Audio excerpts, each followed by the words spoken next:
Alright, alright, alright.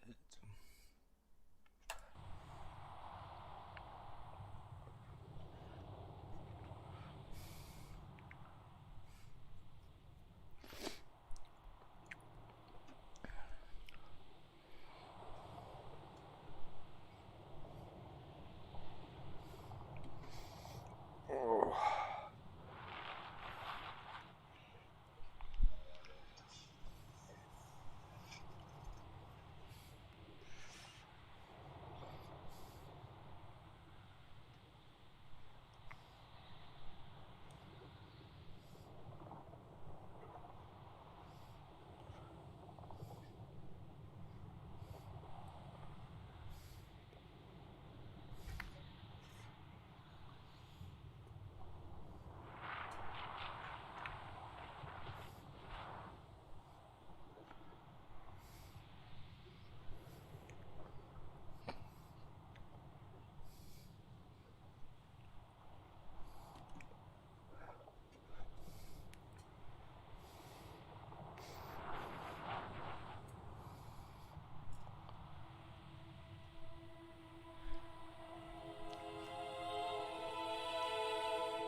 That's interesting.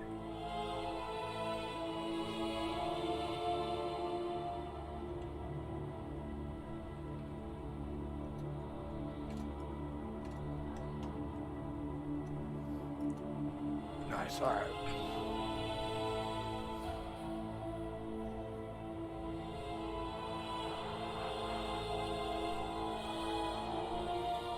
It ain't free, buddy.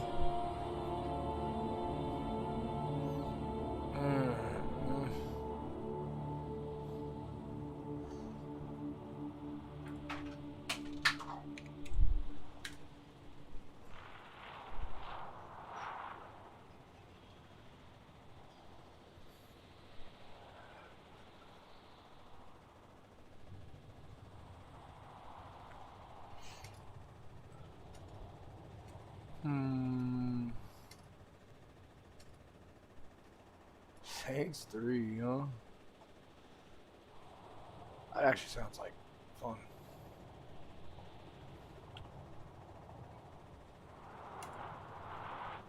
I don't give a damn if it's oceanic. Fuck it. As long as you good player, I guess. You know what I mean? I ain't tripping.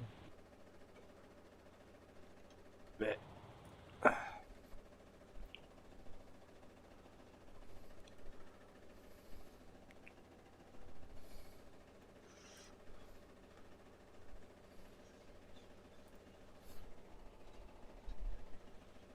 To reach the well of hell. What?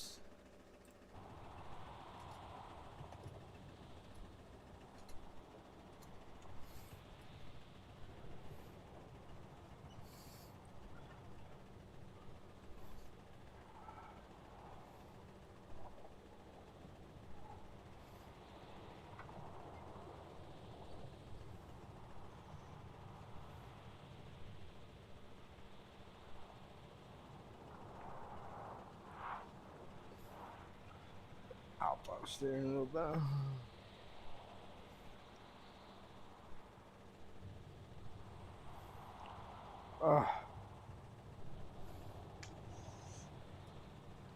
Do.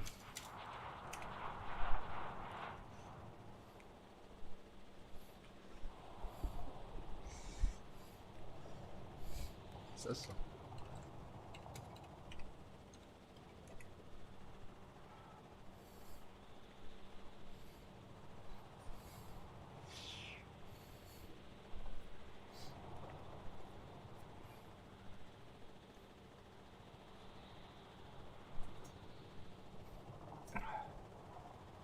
Nice. Nice.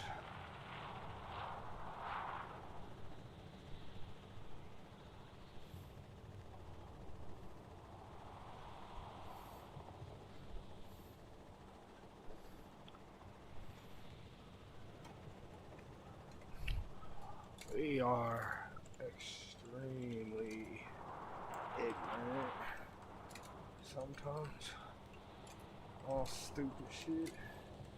Like being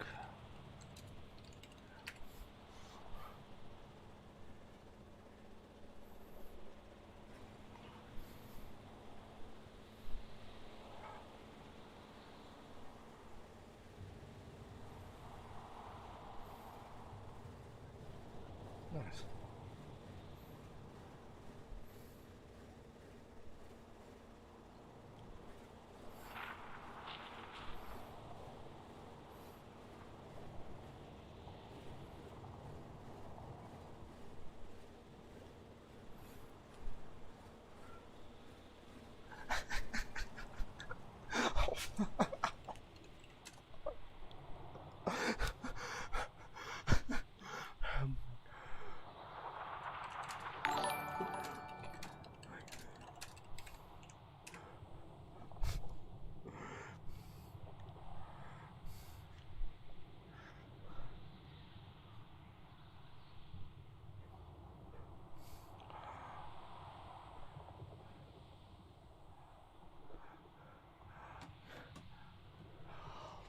Oh yeah. See, ignorance.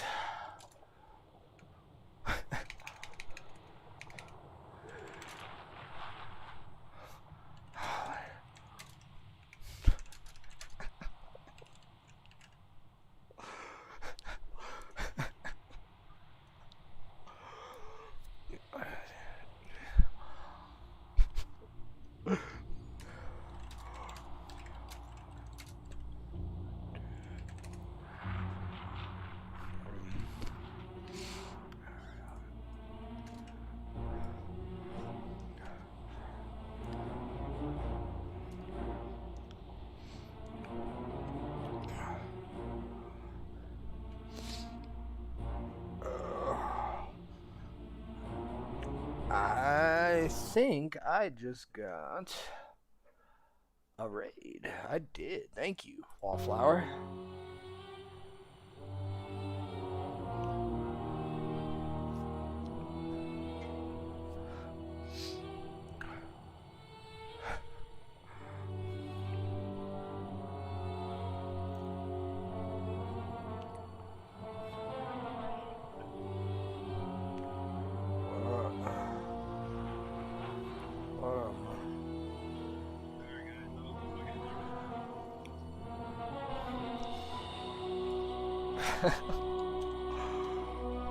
God damn, I didn't know.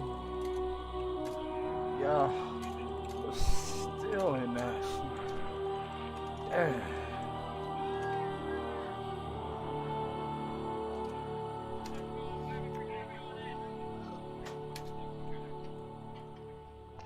Strength means everything.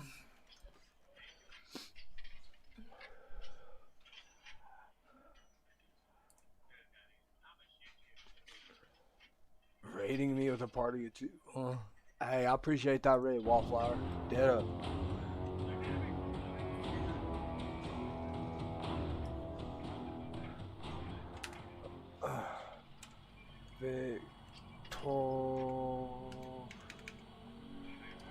Victoria, like in Austin or when?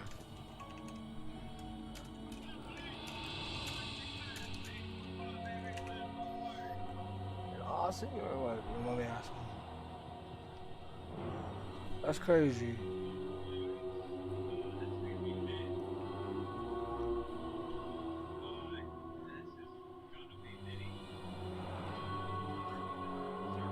Nice. Okay. I'm sorry to hear that 240 shit. But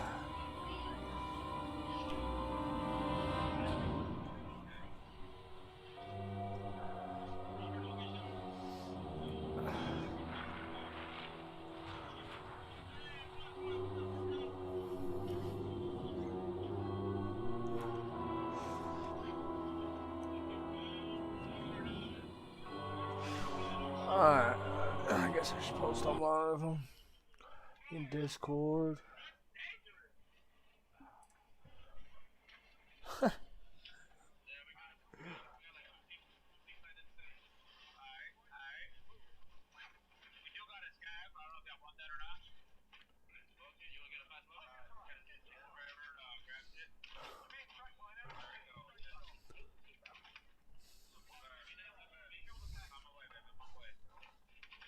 Get it. Get it, bro. Yeah, bro. Hey, yeah. Drop some love for this dope.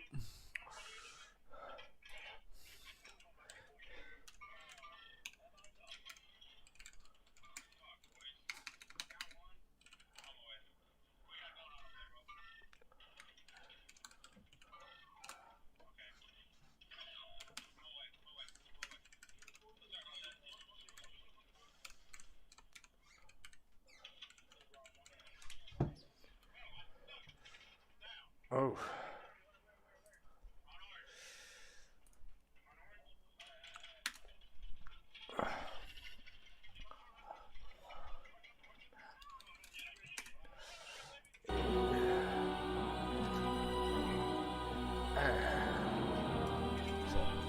Is it the Delta variant?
What?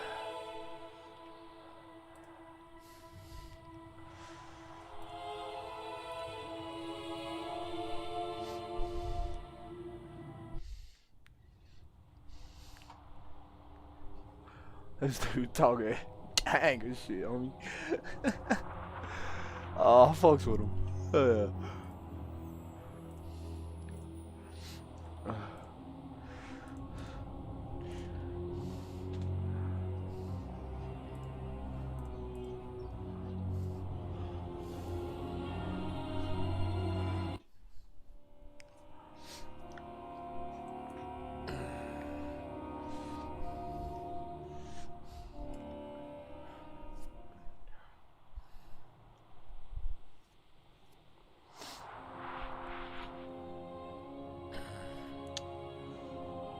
Wait, what?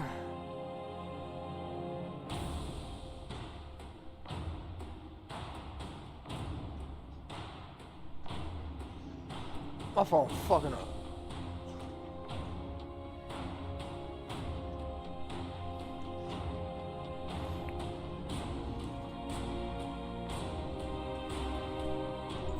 So, babies, what are you doing?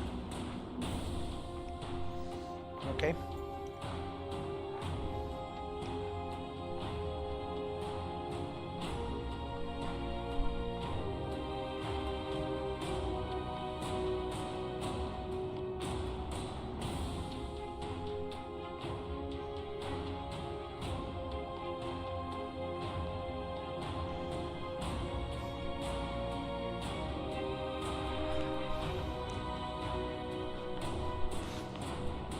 What do you want? What do you want? What do you want? What do you want? What do you want?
Alright. Strength means everything to the Maldraxi.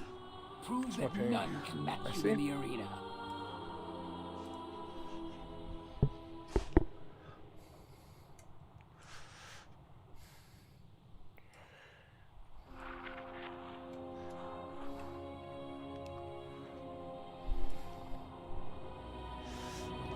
Oh, where am I at now? No way. I'm higher than that. Yeah, I was about to say.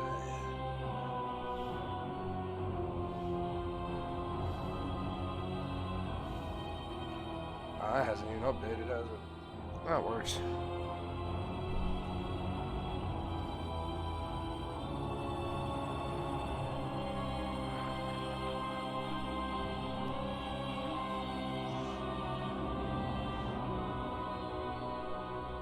Right.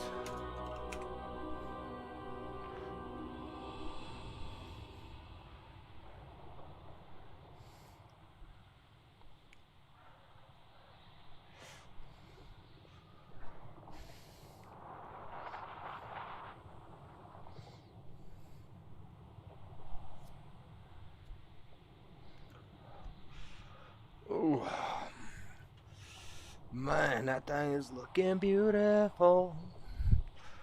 I love it. I can't wait to get this.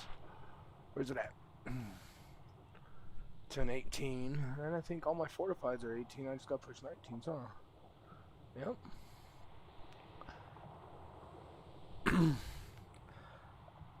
And I got push sweet next to you too.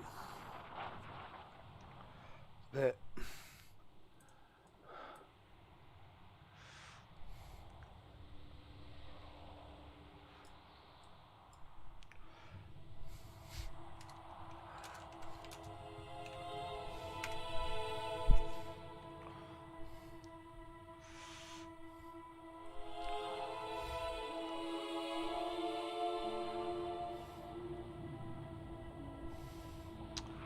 Man.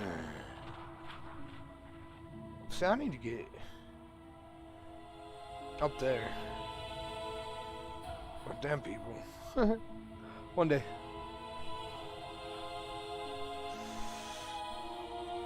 Oh.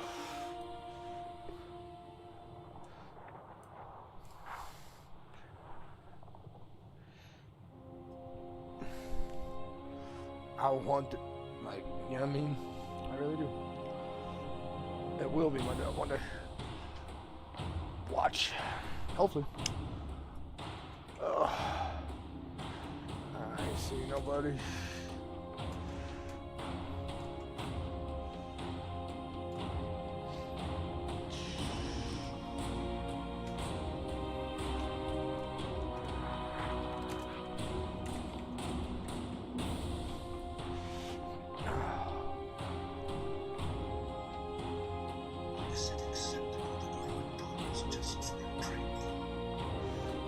Fuck phone.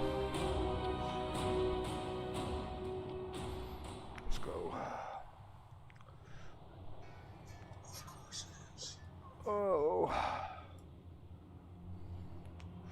All right.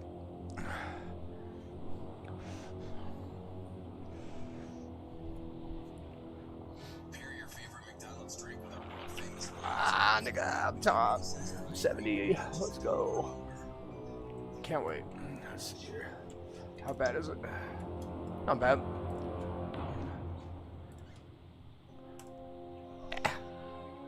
Ah, yeah. Ping ain't bad. Ping ain't bad. Oh, nice. Let's get it. Let's get it.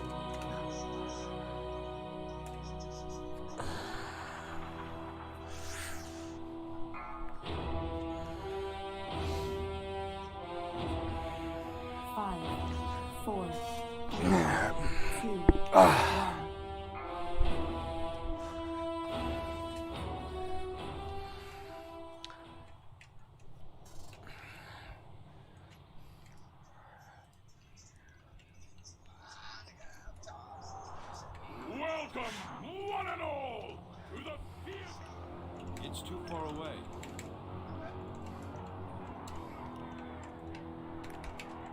Okay, I lied. It's really bad.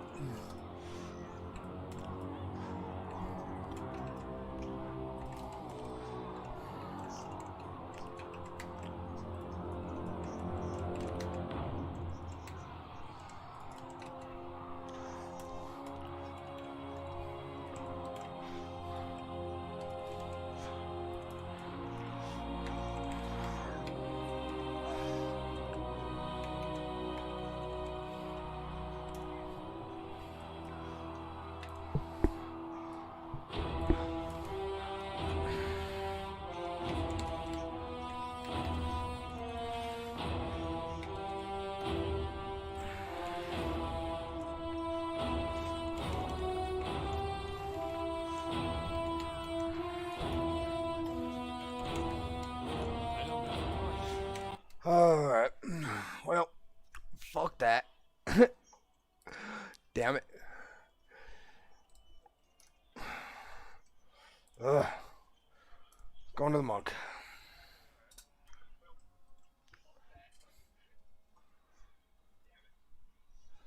Sorry for you.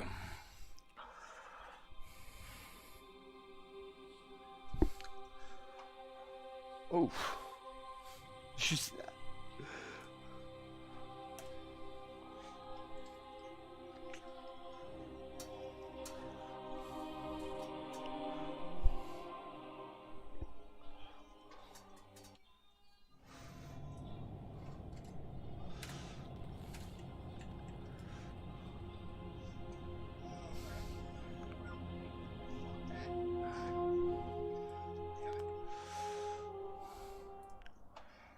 Let's see if I can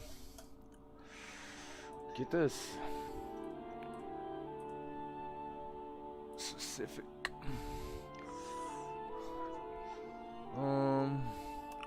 Where do I go to? Spires and spires. Alright. It's all bad.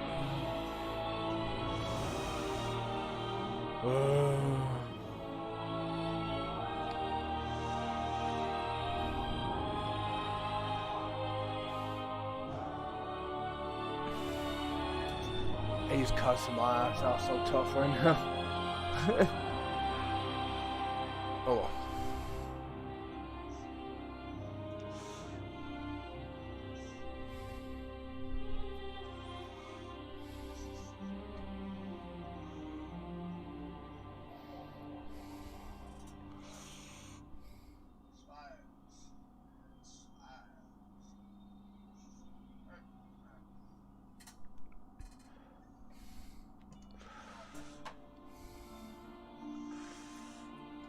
Fuck it.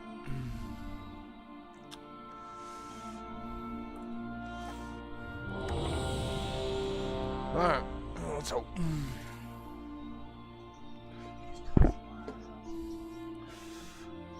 And while I'm doing all this, I'm gonna get on YouTube.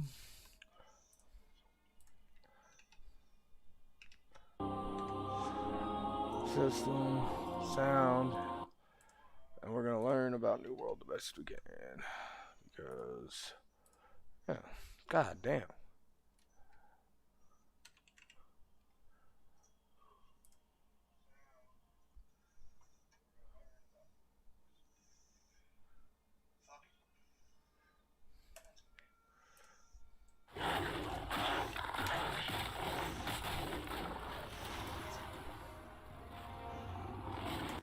In this video, I'm going to be talking about my final impressions for the New World beta now that I've played 181 hours and the beta is over. I didn't really have any plans to do this video, but I've been asked by numerous people to give my final thoughts, so that's what I'm going to be doing in this video. Before I get into that, however, I did want to mention that we were part of the Battle for New World event, which was an event put on by Amazon with 66 streamers, and they were separated 33 into NA and EU.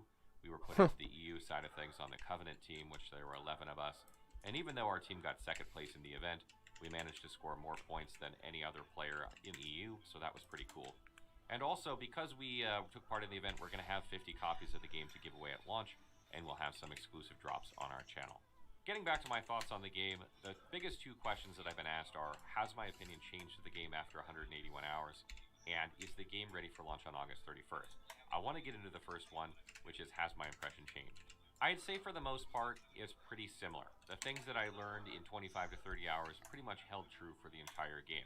That's to say that the crafting of the game is still phenomenal. It holds up really well throughout the course of the game. The PvE content of the game remains to be lackluster. What I mean by that is the questing of the game never really picks up in any way. You're typically doing the same sorts of quests all throughout the game. I managed to complete the quest line in beta. This is not the full quest line for the game, but I got through the main quest line during the beta period, and it was pretty much uninteresting, was not very story driven, and there just wasn't a lot of inspiration in those quests. Speaking about the dungeons themselves, or the expeditions as they're called in New World, I got to do 5 of them in total, and I got to do one endgame dungeon, as I did manage to reach level cap at level 60. These are some of the most uninspired dungeons I have ever played in any MMO to date. Not only are the mechanics of them extremely straightforward in most cases, with only the exception of some of them having the last boss have something interesting to do, and even then we managed to do them first try or second try most of the time anyway. But the enemies in themselves are reused from the landscape. For instance, you fight animals that you hunt out on the thing sometimes, or the enemies that you face in corruptions that are scattered across the landscape are reused ad nauseum. And even in one of the endgame dungeons that we played, some of the enemies were the same as the first dungeon, just with a different skin, same movesets entirely. So these almost feel like an afterthought to me for a game that wasn't initially even going to have any sort of PvE content and was exclusively going to be PvP.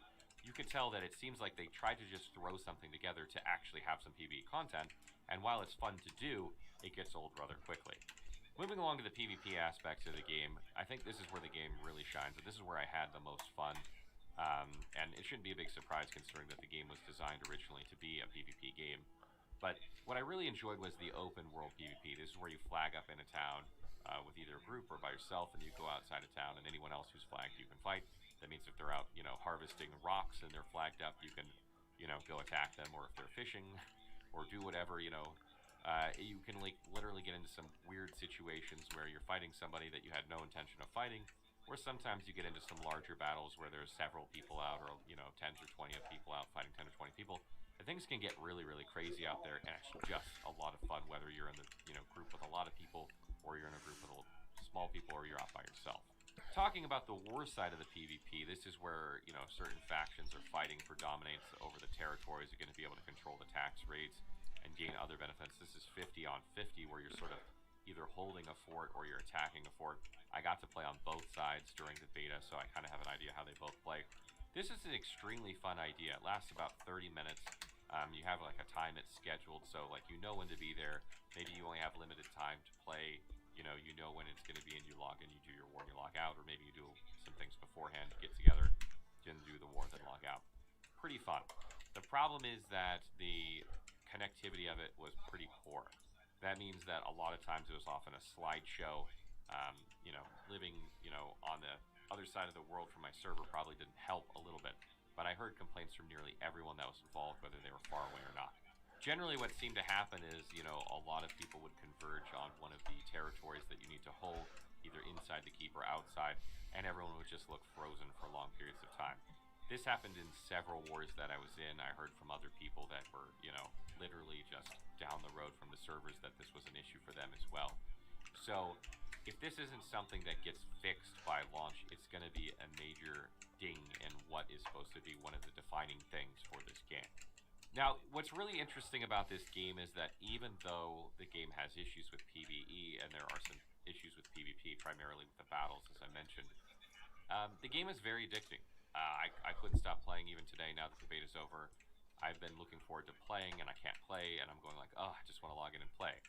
But what I will say about the game that makes it fun, in my opinion, is the community. It is a very sandbox-driven game, meaning that the people inside the game make up a large portion of the experience and content for you.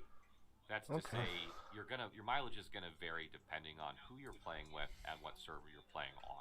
If you are a solo player, somebody who just wants to run on their own and craft materials and sell in the auction hall, and doesn't really get involved in PvP and doesn't really do dungeons, you're probably okay. You can do whatever you want, but there isn't a whole lot of substance there beyond logging in, having some social interactions with maybe a couple people, then going to crafting. If that's your thing, that's totally fine. But if you're somebody who's looking for more of an experience than just, crafting as a solo player, I don't think this is the game for you. There's a huge focus on joining a company, getting involved in battles, and finding people to do the expeditions with. There's no dungeon finder in this game, so as a solo player, you're going to have to reach out publicly to try and get someone to do dungeons with you the old-fashioned way. And while that might not be a problem for you, maybe that's not something you want to get involved with, I just don't think this is a great game for solo players. If you're a hardcore PvE player and you love that endgame grind, doing endgame dungeons... Am I hiding? This probably isn't the game for you yet. Yes. I can see this being something you might want to get involved with. This game sounds amazing. Now, there's no looking for group. You actually have to talk to people like MMOs used to be. Like what? If you're someone who wants to get involved in PvP and, likes PvE experiences but isn't hardcore in either thing, kind of, wants to craft a bit, wants to PvE a bit, wants to PvP a bit, I think this is the game for you. I'm hoping this is the bulk of the people that are going to be playing the game, because I feel like this is probably the marketed audience. Someone who doesn't take their PvE too seriously, someone who enjoys crafting, even though crafting is I got this game for PvE serious. And someone who likes to PvP now that the mood strikes, but isn't necessarily a hardcore PvP player. I think you will enjoy this game. And for the hardcore PvP players, this is definitely a game for them. I mean, you're going to be able to go outside towns, find people, gank them, form up, have battles outside of town, make your own battles. I can't stand WoW PvP anymore. It's boring. It's the same thing every expansion. There's jungle warfare, which is really, really I didn't even know this is what this game was about. I was listening to the PvE things. I had no idea it was truly what you were saying. Moments from the beta was actually when we knew It's always been a PvP game. That's cool. So what we did is we had everyone in our group just clear cut the forest around us. But there is so we could see PvE them content, coming, like, when they tried to ambush us. sounds amazing. Cut them down because they really couldn't, because we could see so far away, which was really cool. So I feel like if you're a hardcore PvP player, between the wars and the things you can do on the landscape, you'll really enjoy this game. Moving along to the question about whether this game is ready for launch on August 31st or not, I have my I don't know. concerns. I do feel like there are a quite a bit of things that needs to be fixed in 28 days. That is not a lot of time for the amount of things It comes out that Monday, get done. by the way. And because This is game old. also delayed a couple of times, it doesn't give me a huge amount of confidence that they're going to be able to get it done in that time period. This is one of the reasons that I want to do a video at the launch of the game, because I will be playing at the launch. Because I want to be able to tell you, okay, they fixed blah, but X is still a problem, or they fixed everything, or they didn't fix anything, or where it is. I think there's a lot of people out there that can accept a certain amount of jank in their game and still enjoy it, like I did. And there's a certain amount of people who can't, and there is a threshold for everyone. And I think there's people out there who really want to know, okay, how much jank is left in it, and how much longer is it going to take them to fix? Maybe I'll just wait a month and play a month after launch, or maybe I should wait a year. There's a lot of people who want to know that information, and obviously we'll have to wait and see how that goes. I think the most compelling argument to play New World at launch, no matter what they do with the game in the next 28 days, let's just assume for a second they do nothing, is that there is a certain immersion and experience you get in New World that you don't get in other MMOs. There is a huge... That's why I want to play it, to be honest. That beta was only 50% of the total landscape size. I don't know if that's completely accurate. But let's assume it's just the same size. If we get houses, it's going to be cool. About that for a second. That'd be cool. It's very easy to get lost in the landscape. It feels like a new frontier. You can, set up a camp somewhere in the middle of nowhere and go fishing, or farm animals for materials, or farm some rare resources, then craft some really cool piece of gear. Or you can, have fun with friends out on the landscape, just doing some corruptions or whatever. Right. It's really easy to just kind of get lost in the beauty of the world. It might not be. A really good job it there. might not be there right away, but it's so big on crafting. Maybe I'll let you build buildings in the future. Did you hear that? Or build your own farmstead and you can farm. Or maybe they'll create more content out in that vast world for you to do, more things to interact with. They really have a solid foundation in terms of the world and the universe for players to get lost in. It just feels like they didn't have a lot of time to fill it in. And that's the sort of thing that you really hope to see after launch. And, it's exciting always to play a new MMO at launch. And there's a lot of people out there that, like myself, who've been playing their MMO, in my case it's Elder Scrolls Online, off and on for the last years, that are just looking for that new experience. What the fuck? And I feel like there's a lot of people getting that. I've never seen that before. Again, I will play at launch of the game and post another video letting you know, did they get these bugs fixed? Have they added anything new? What are they projecting to get? I'll be playing though. Answering some of these. I mean, I'm gonna push too, but and try and get you that information. But I would love to know what you guys think. Did you guys I'll be playing. Beta? Was it what you'd hoped it would for a be? while. What do you think from looking at the game? What do you think from Probably from when I get off. Probably when I get off work, I'm probably playing an all-nighter. Honestly.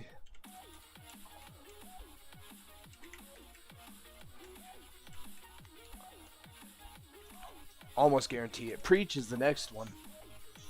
I fucks with Preach too. God damn it.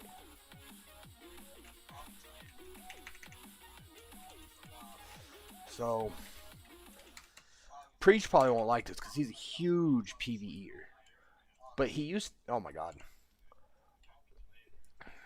Why do teeth need a mineral boost? Please drop the legendary for me. Minerals in tooth enamel can get washed away by acid. I'm 74th on my. Ooh, I might get it.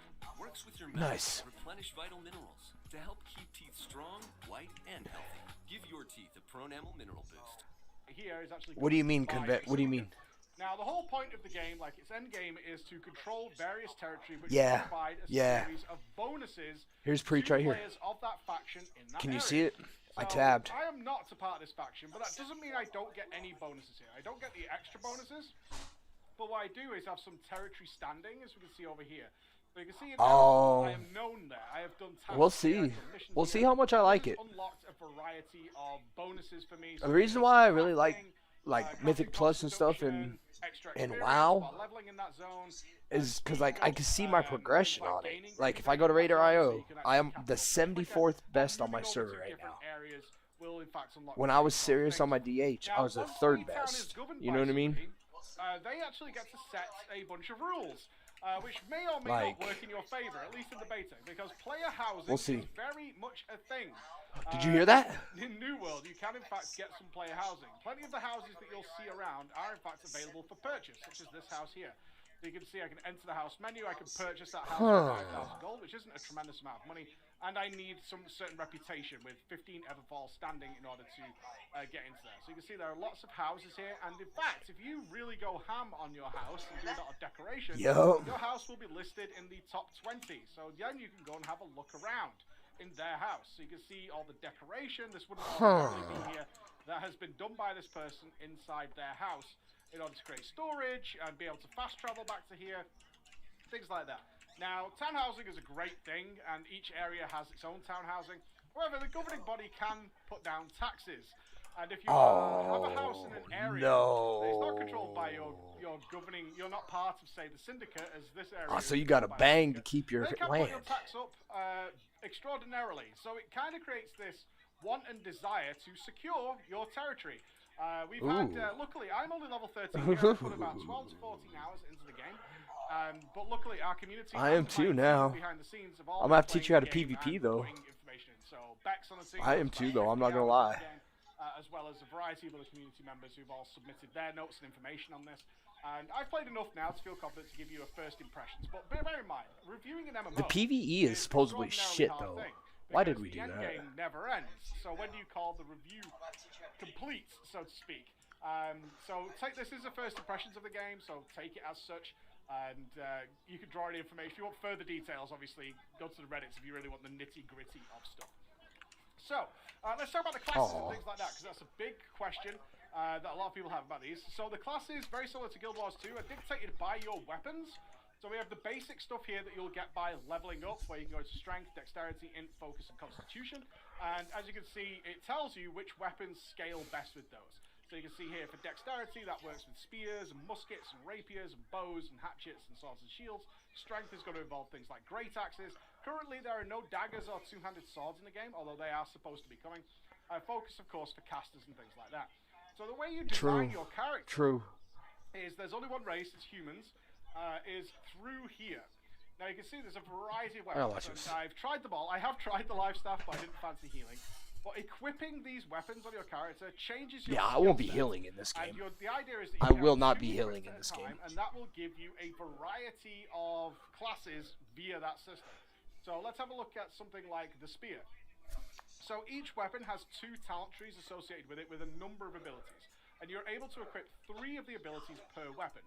So over here with the Impaler, I have things like Skewer, where I can rush and charge and apply a bleed to the target. I have Perforate, which is a flurry of attacks. And I also have Vault Kick, so I can stun them. And then they have a variety of modifiers and passives that go along with it. Now remember this, it's going to come up later on with how the gameplay actually works. So you can see here, the last hit of a light attack chain applies 30% slow. And you'll get all these modifiers with an ultimate exploit weakness at the end to signify your ability. But you can level into both of these if you want to. You can see you can respec it's for free, so I can respec here. So let's say I did Impaler, but I also wanted Javelin, the ability to throw my spear. I could do that. I can also pick up, say, Sweep, so I can do an AoE stun, or perhaps I want Perforate. I have another point available, so I can now pick Sweep. If I commit those points, what you can then do is reassign them for ones that are missing, right? So you can see, like, this one's not applied. So I could swap it out. Let's say I don't want Perforate, or I don't want the Impaler ability. So I can put it over Q instead. And I'll have those 3 abilities that go along with that, meaning you can swap around and mess around with your characters at free will. Pretty nice, pretty nice. So ultimately, let's go to our characters. Damn, that was actually a nice point system. I have 2 weapons equipped. So right now I have a great Interesting. And I have an Ice Gauntlet, which basically makes me a Frost Caster type. So if I were to change this, you can see I've been testing around with all the weapons. If I look at my actual abilities, if we go outside here, what you'll see I don't know what they have. I'm gonna pretty much all night. Well, not all night because I gotta work hella early. But if I want to though, and you can do this in combat, and it's really the crux of the gameplay. Some people for like quite a few hours. Some people do not. I would say it's okay. The gameplay is okay. It's a little clunky at times, and it really depends on pairing up the weapons in a good way. There are some issues as it's an online game where you feel like you hit, but you didn't make contact, things like that. Isn't this game beautiful, though? for an MMO. Yeah. Yeah, it is. Pretty dang good-looking game. Let's say. Let's destroy this turkey over here. I can see this turkey's giving me the evil eye. So we can charge in and roast that turkey. Deal with that turkey. And bring him down. Now you can see that's put that ability on the bottom right on cooldown. But what I could do is I could swap over to my Frost Gauntlet. And what I could do now is I'm kind of a Frost Mage. So now I can put down an AoE frozen area. And I can do things like Glacial Spike. And then I could swap straight back to my two-hander. Where I could do things like execute and smash them and do all these kinds of things. And then I can swap back to my Frost Weapon if I want to. And do another Glacial Spike. And swap back to my two-hander. And that's how you basically decide your class. Now, as you can see, I leveled up my Ice Gauntlet there. So that's what a lot of the game, in the early game, is going to be about, is picking Yeah, out I'll different see about weapons, those. and then using them, which will gain you experience. Well, with that I'm weapon, definitely gonna be which using will a then bow. unlock more talents to use here. So now we have Wind Chill. Should we Oh, want to take okay. it, or we can get a Frost Totem in Ice Pilot. So that's how you Make level it up. work. But let's say I your wanted to be a weapons. healer. Okay, I could do that. Let's say I wanted to be a spear-wielding healer. Well, I could take something like the Life Staff, wherever it is, there it is. I could put my Life Staff on. I now have healing abilities to go along with that. Have I got a spear available? Oops, yeah, I have a spear here. Right, my gameplay has completely changed. Now I'm an off-healing spear user. Oh, so you could be It everything. changes my class entirely. I Depending can on your go weapon. range, and probably some of you want to see that. Is Oh, if I take my okay. musket and put that in instead of the spear, I'm now a ranged DPS with the ability to heal, which is really nice. So you can mix and match all these things to find your desired play of what you prefer. Some you're gonna like, some you're not. You have a really long range as well. What? When you use the when you use the musket, the ranged attacks actually seem pretty much infinite for the most part that you want to do. Now that's how you decide your class. So it's like Guild Wars Did you hear 2, that? Not quite as involved. You don't have the actual specialized class on top of that to make that work.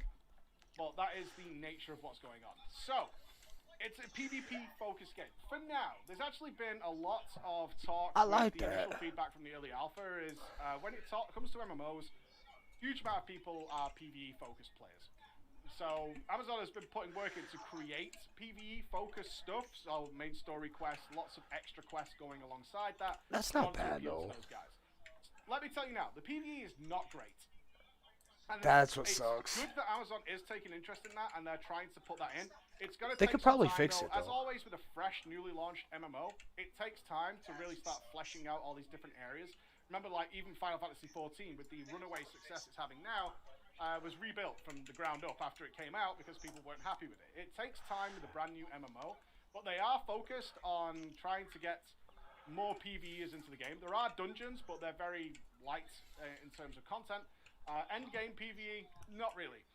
What you will find in terms of PvE are things like these invasions here. They might have it. So I did a few of these earlier on, where you'll have very simple things you've seen in most games. A portal opens, some enemies come out, followed by an elite at the end. They might and have enemies it, you appear know? At the end of it, right? Very simple things. You can see it's got recommended levels. I think it sounds recommended amazing. amount of players. You'll go around and do those things. There's a couple of corrupted monoliths, Like, things along those lines. well Lots of enough to be my landmarks main see, game. reminiscent of If The it Witcher, plays well. something like If that, it where you plays can tackle well. all the questions. Well enough to be So- my main game. Before we get too deep into the questing, let's talk about the gathering now we're out in the open world. Because if you are a crafter, you are in hog heaven with this game. You are absolutely in hog heaven. See, Let's I'm look at a not. camp That's the real thing. quick. Uneven terrain. Uh-oh. My terrain is We're uneven. fucked. There we go. Let's get ourselves a nice campfire. I want to apply What'd you all the just do? resources to that. Make that work. So we're going to build ourselves a little campfire. I have no flint actually, which is a real shame.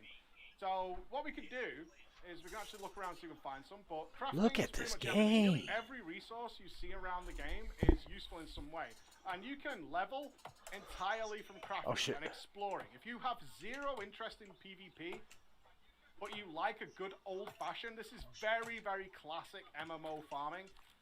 You're going to be in absolute hog heaven. And I know several members of our community are like, I am more than happy Yeah, not to me. just be able to go out But I for will a do night, it.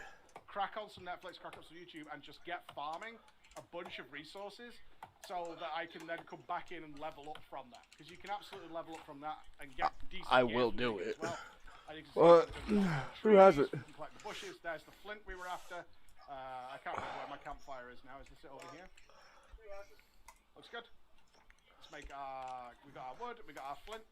Move back to complete. Woohoo! We have a campfire. And we can do some crafting here. So what we can do is our camp actually does a number of things. It sets our respawn point. So travel is definitely one of the things that people are going to be a little on the fence about. It's all on foot. There are no mounts. There's a lot of traveling to do.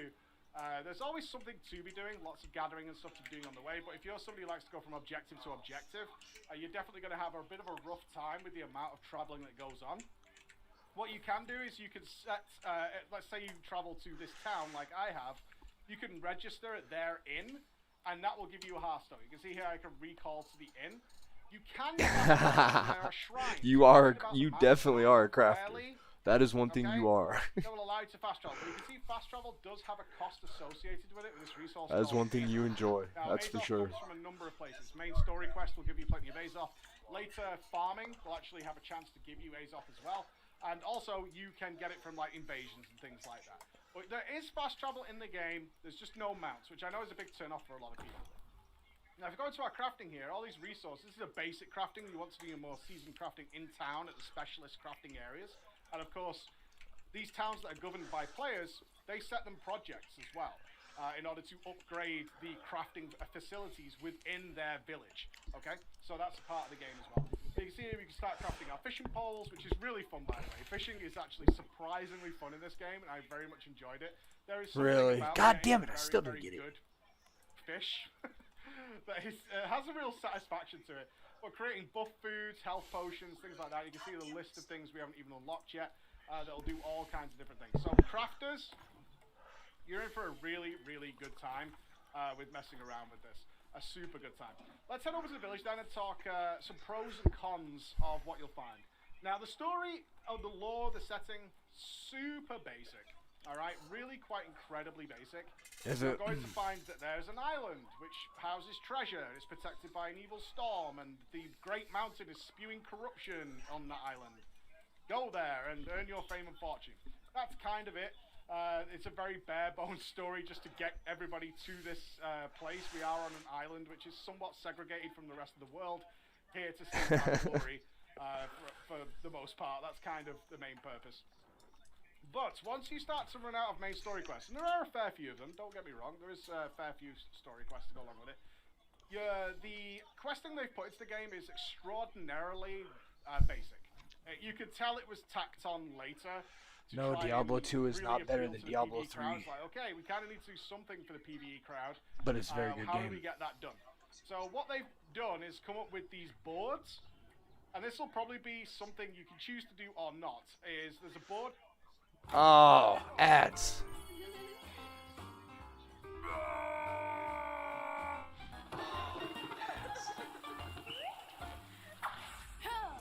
Over here, this is the town hall. Right, coming to this board, the project board, these are all the quests I can get right now, and I can pick them. Oh wow, look at that. Hunt 12 boars. We've all seen that. Really? Before. Cook some food, find 2 rivets in a field, cook some food, get 250 wood. And it gives you hella gold the too. variety here is pretty Really? bad. Pretty bad. You can't pick them all up at once. Now, what you'll see is on the map, this kind of like fills out all your quests to go and do. Now, some people are going to be fine with this. Not everybody, but some people are going to be absolutely fine. I'm actually okay with that. Okay, I go out, I've got all these markers, I've got all these pins, like an Assassin's Creed or a Ubisoft game. And I can go out and I can sweep the whole map and I can get that done, and I don't have to PvP or anything like that. Oh no, I'm on on PvP for sure. Turn them all in, and then it will just refresh these. You can actually see all missions will refresh in 5 minutes. But the refreshings are going to be the same quests again, essentially. Different area, but still you might be killed 12 sheep, which is kind of a meme in the community right now because of their low respawn. But it'll be the same thing again, extremely repetitive. That's something that's needs to get worked on over time, in my opinion, if you want to hold the crowd. We got to decide what server we're going to play on, by the way. On top of that, though, we have quests that come from our faction. So you can see these players are all parts of different factions. And in PvP, this will matter once you're PvP flagged. If we come into here, this is the Covenant, which is I'm a part of, and Amano here will give me some quests. Open the faction board. So it's another board, same sort of screen. So you can see here, I have 3 PvE quests. So you can see on the side here, linked with PvE, linked with PvP. Oh, no shit. Now, This is where it gets a little bit interesting. Ooh. So you can see I have a reputation with my Covenant, which will then unlock rewards for me, which are actually Weapons. useful items. Depending on whether you get better gear elsewhere. I will say there's a lot of complaints. I was reading through the subreddit last couple of days with item balance, and certainly, like looking towards the end game, guys, what you're going to find is there are definitely certain weapon combinations and certain builds which are far more dominant than others Of right now. course, That's there a always balancing thing is. that they need to work on, and so I can't comment on whether or not they'll figure that out or not. It shouldn't bother you too much in the first month or so of the game. It's potentially something that's going to be a problem if you decide to stay in the game. A lot of the way I look at MMOs these days, certainly after everything we've been through with World of Warcraft, is I tend to look at them as like, is this good for a month if I'm like I would play for a single player game? So this is about £30. If I can get a good month out of it before I get into the minutiae of endgame where I start to get frustrated and stuff and I'm really looking to the devs to fix it, I can go away and play something else and I've got my money's worth. There's no subscription there. I got a good amount of time with it and I got to play with my friends. I'm fine with that. If you're looking for an MMO to call home, that's where you want to probably keep a closer eye on those things. If you're looking for a new day-to-day game that you can play, then you'll find these things much more frustrating than I'm looking to do right now. So, as you can see, lots of mods, and you get these ranks as you move up. So, like for me, it's Initiate into Templar, and the top level is the Adjudicator, where there are plenty of like cosmetic and higher items. You can see the word gear score here for our old WoW fans as well. Oh, what? Did I just hear that? Okay, so there's several PvE quests. These are going to gear earn score reputation and tokens for your faction. So you're going to earn closer to earning the next rank up, which would be Templar for me, and tokens, which are the currency to actually purchase these things, along with actual gold. So I can buy the full Mog sets and full armor sets to go along with my character. The PvP stuff is the same thing, yet you can see in many cases it's like double, if not more than double, the amount of rewards you get for doing the PvE stuff. Alright. Now, you might initially think that's because they really want you to go and do PvP. It's kind of the current focus of the game, depending on whether or not you like grinding. You could easily say this game is more focused on grinding and crafting. It will depend on your perspective on that. You can grow big. I don't like this system. I'm going to make it blatantly obvious. I don't like the system. So I have a quest here called Preserve. Yeah, but there's no ranking system let's say yet. Liberate this area, stand strong, walk into the light.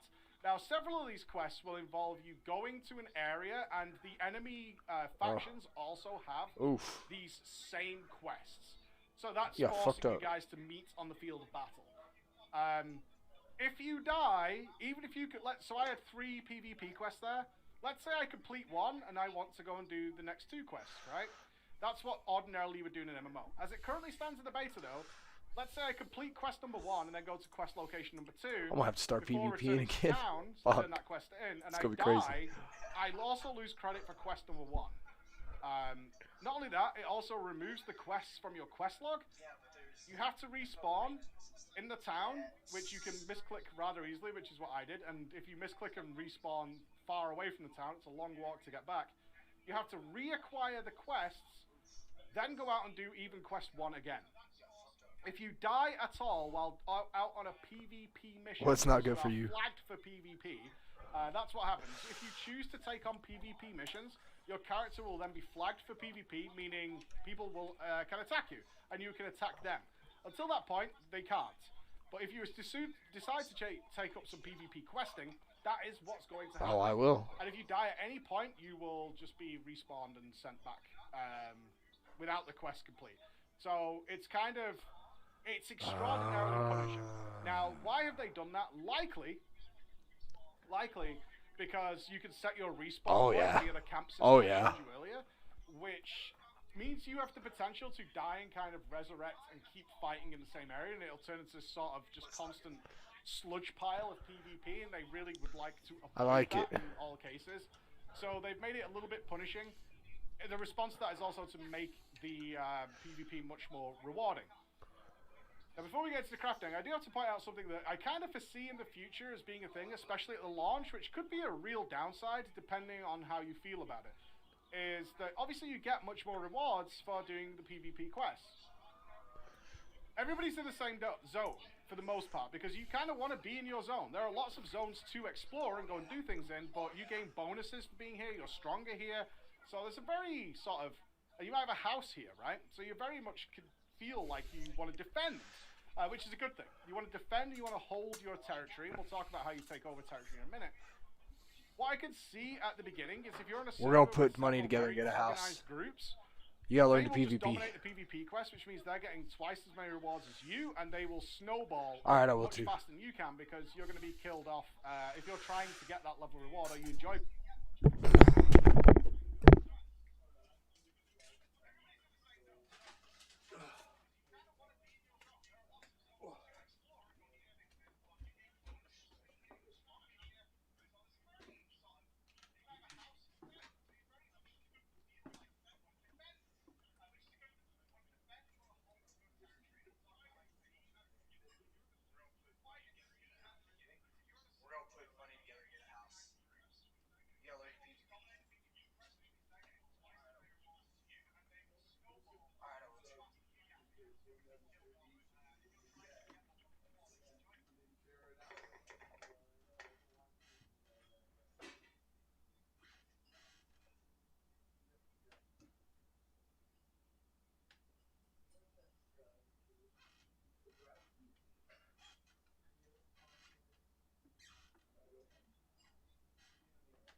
Where's the top?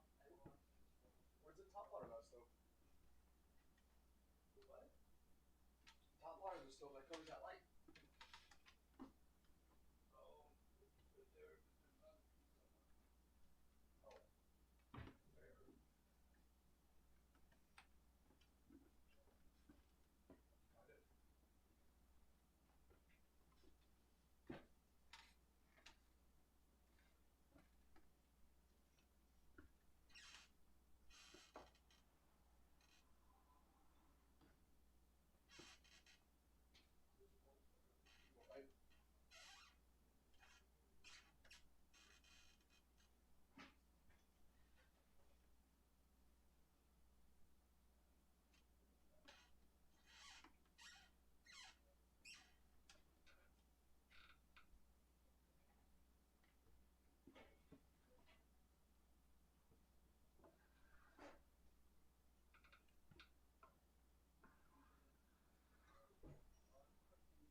I'm not gonna buy you non-diabetic.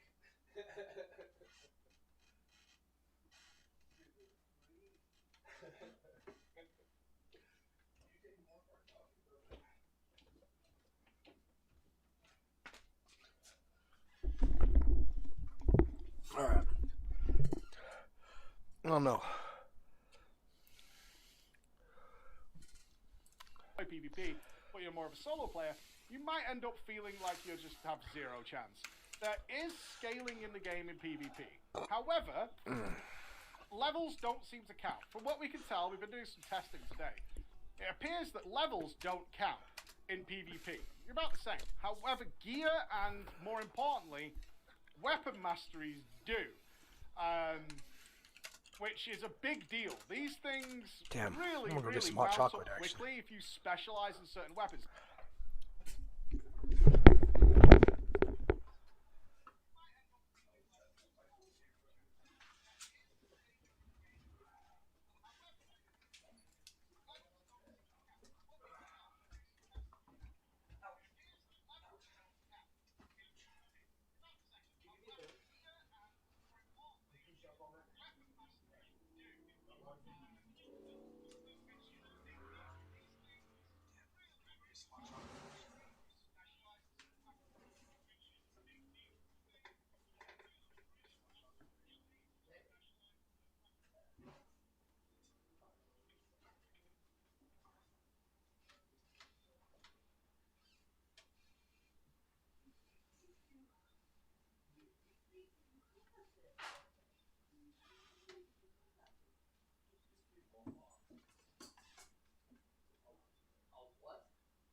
All right, I'm back.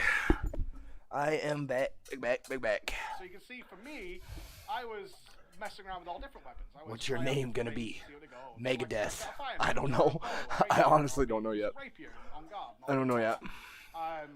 We had a group of 6 players who were also testing all different things and spending a lot of time not exactly leveling up like actual player level. One level 42 guy just wrecked. Servers are out. No problem. Absolutely no problem. Which it feels kind of like, oh, well, we should. What's your name going gonna to be? The PvP quest, which would be the smart way. But you also feel like I want those rewards. What I can definitely foresee is on several servers, if there's an organized group, a large organized group of people who are going out and spamming those PvP quests, you're not really going to get a look in, and they're going to level much faster, and you're going to feel like a little pigeonholed. Hopefully at the launch of the game, though, there's a lot of a contention as players fight for footing on their own servers, and it probably won't be a big deal. Definitely something I'd be a little concerned about if you join the game later is some guy just camping the PvP areas. Because what we found is if you do complete these quests, so I did complete the PvP quest today. What you gonna make your name? Very similar to the other boat, it just gave me another one in the same area to do the same thing. So you can just go backwards and forwards, constantly gaining lots and lots of rewards very, very quickly. Man, this dude's taking forever to put this together, huh? So a little worrying about that. I can't say how it's going to work out, but it's certainly a concern that I think you should be thinking. I mean, I ain't tripping. On that note, let's talk about the wars. So I'm the getting wars done are across in the endgame, and they're certainly something that needs a bit more development. They are a Zerg fest, kind of like you would expect. If you pre-order it, like this. you can. This game is There's so something I much was reading. fantastic. If you It's pre-order it, you small-scale can. PvP. If you're in small groups where you can kind of coordinate things, think about using your abilities to go similarly with your friends. I'm going to drop a stun. Cool. I'm going to put a frost circle around him. I'm going to heal that guy. The small-scale PvP is really, really fun. Like, I very much enjoyed that. Looking at the wars and all the friends who've done the wars, not so much. Anybody who has played World of Warcraft will look like Wintergrasp, which was not a great battleground that they put into that game. Wintergrasp wasn't bad. Spread out and multiple objectives. There is just to capture the base and break the wall down. Moonsabi. Vehicle combat, minus all the things that caused players to spread out and give it some time. So you have a very basic 30-minute defense for the defenders and everybody rushing in and kind of spamming every ability on the sun. There's going to be like it's 50 on 50 battle. God damn. People spamming healing circles and melee just getting shredded like they're going into a meat grinder. All that kind of stuff. Just the Zerg ball going left and right, which I've seen that get the most criticism from not only our community, but the New World players, as just being altogether not that fun at all. I could really do with being managed in a better way and to have a lot more attention put on it if that is to be like the end game. You can see actually that you can sign up for these wars in the towns. You can see it's an upcoming invasion coming, it's an upcoming war coming, and there's very regular big events going on. There's a war happening over here right now. And you'll see that no matter what time of day you're playing, there's something going to happen on a larger scale in the game. Whether or not that gets another look, I would love to see. I would really love to see where that happens. On top of that, you've got a lot of the basics here before we go into any... There's quite a lot of customization, especially with the weapon stuff, which I was happy with. So you can see here, these are the tanneries. So we're looking for advanced crafting. This is where you're going to see this stuff go all the way up to kind of the more interesting stuff that you're going to get late game in order to craft your weapons. Even cooking is like a really... You've actually got a lot of people. They've done a great job of making you care about your stuff. I actually wanted to make some canned fish rations because I have a quest for it. I have no dill. So that gives you that promotion, that encouragement to go out and be like, oh, where's dill? So when I'm looking at the map, I'm like, where do I get dill from? And we can actually apply this resource locations here, which is broken down like in all different areas. Oh yeah. As to what populates based on what you found. So going out and exploring is a real incentive. It is a true incentive. Like, so if I look Hyssop, which makes healing potions, okay, it's in the forest, which is this kind of area here. Okay, I want to go to the marshlands to find oil. If I want stone, I kind of want to go to the highlands, it's impassable. I can get flint from the beaches. I can get green wood from a variety of locations. This game is seeming like from the shrubland, and then I could go out and it's got plans like a game I'm going to farm all week where I want to go, and I've seen it to before. hit it tough one day. Really cool. One fucking the day. is immense in this game, and it's been one of the biggest positives for the guys who enjoy grinding in an MMO. that I've seen, I hate the grinding. feedback on the game has been exceptional. You also But- find these little bits of lore lying around. Let's have a little look at the character stuff here. So as you can see, a variety of slots Yeah, that right. with levels. These are like bag slots to increase You are your, extremely- carry weight. So you can see I currently have 200 on this lower level character. Like, look at You that. can also change your transmog very easily by right-clicking it and click change skin. You can see we do have gem sockets and things like that available. And you can also dye the color of the armor. So I've really some basic but decent enough customization to go along with that. Some stuff I've locked are the basics. I can change my pants to kind of a basic look, simple stuff. Only basics that I've found so far that go along with that. I can give myself a shirt which I dyed yellow. This was originally a white shirt, so now I'm looking fabulous and doing all those kinds of cool things. You can change your faction, by the way. It's every 120 days if you want to do that. You'll find these bits of lore lying around which you can read into if you want some more story. You can see we're uncovering the pages. You'll find bits of scraps of the story kind of dotted around towns, around buildings, around landmarks, things along those lines, in order to make your life a little bit more fuller. There's not a great story to be had here, as I mentioned earlier, but you know, it's enough to get you on. This is a game that is what an MMO kind of should be, which is you choose your own path. What do I want to do?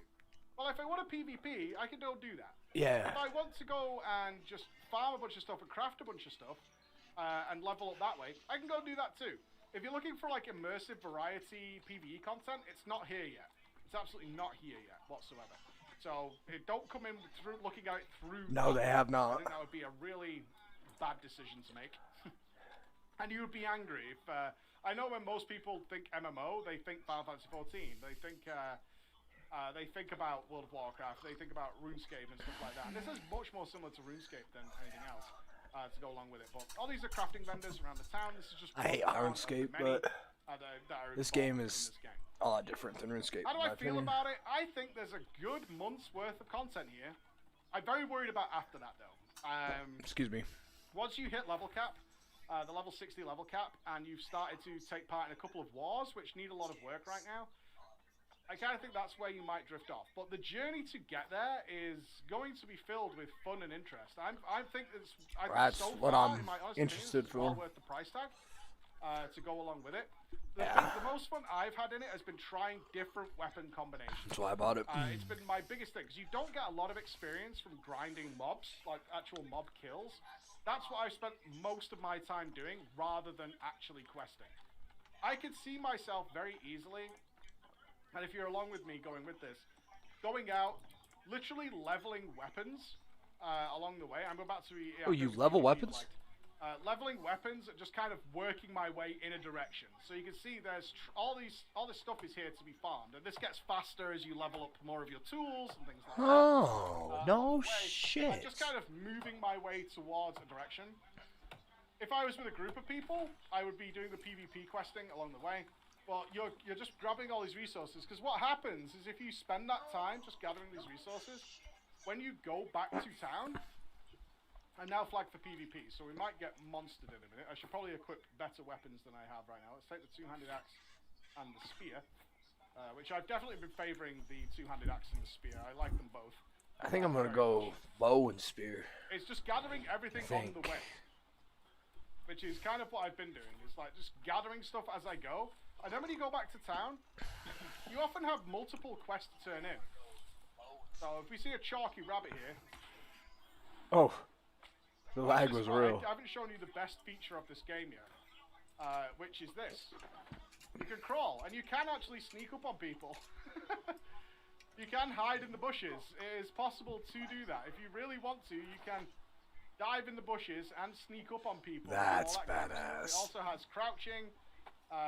So you can actually take an actual, let's say if you're a hunter or something like that, you can take a proned position. Oh, that axe takes a forever rock to swing. Wow. and actually PvP Yeah. from back here, right? You can actually do that. You can take a nice soft position, you can pop over, attack people, dive on the floor, take another position. Most people who have been taking this are just crawling. Everything you kill can be resource gathered. You have to gain more stuff. Yeah, it's alright. I've had a lot of fun with this. I can see definitely the questing is going to be the biggest sore spot, I think, for a lot of people. Thankfully, there is enough variety for the You know, traditional you've been single watching this players game, haven't you? to not have that You know be about it. too much of an issue. I don't think. I know there's been people who've been playing 40 hours just farming trees and herbs and things like that. That's what they've spent their vast majority of the time doing, and I totally get that. My appeal has actually just been leveling weapons, like not even considering my XP bar, just being like, oh, okay, what do I want out of Great Axe? Well, I would actually kind of like to try out Mauler stuff. I can respec right now and check it out, but I want more points, and I get that by killing stuff. So I spent a lot of time just killing stuff while farming, just to get more levels on weapons and try those things out. And make it work. Some people are going to see this game as hugely grindy.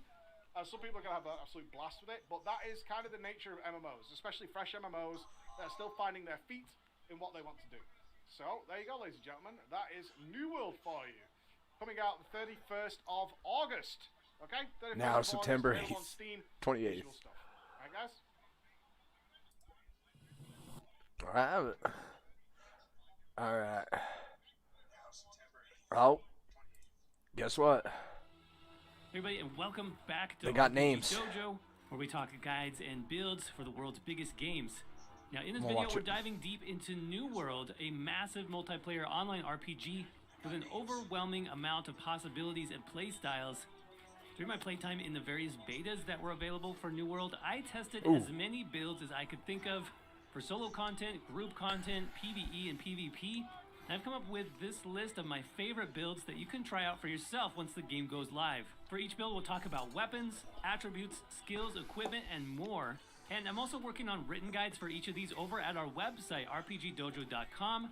So make sure to check that out when you're ready to see more. Why? That being said, let's jump right into the builds. I've been checking it out here and there. First up, let's look at some Yes. group builds with what will most likely be the meta tank setup for years to come in New World.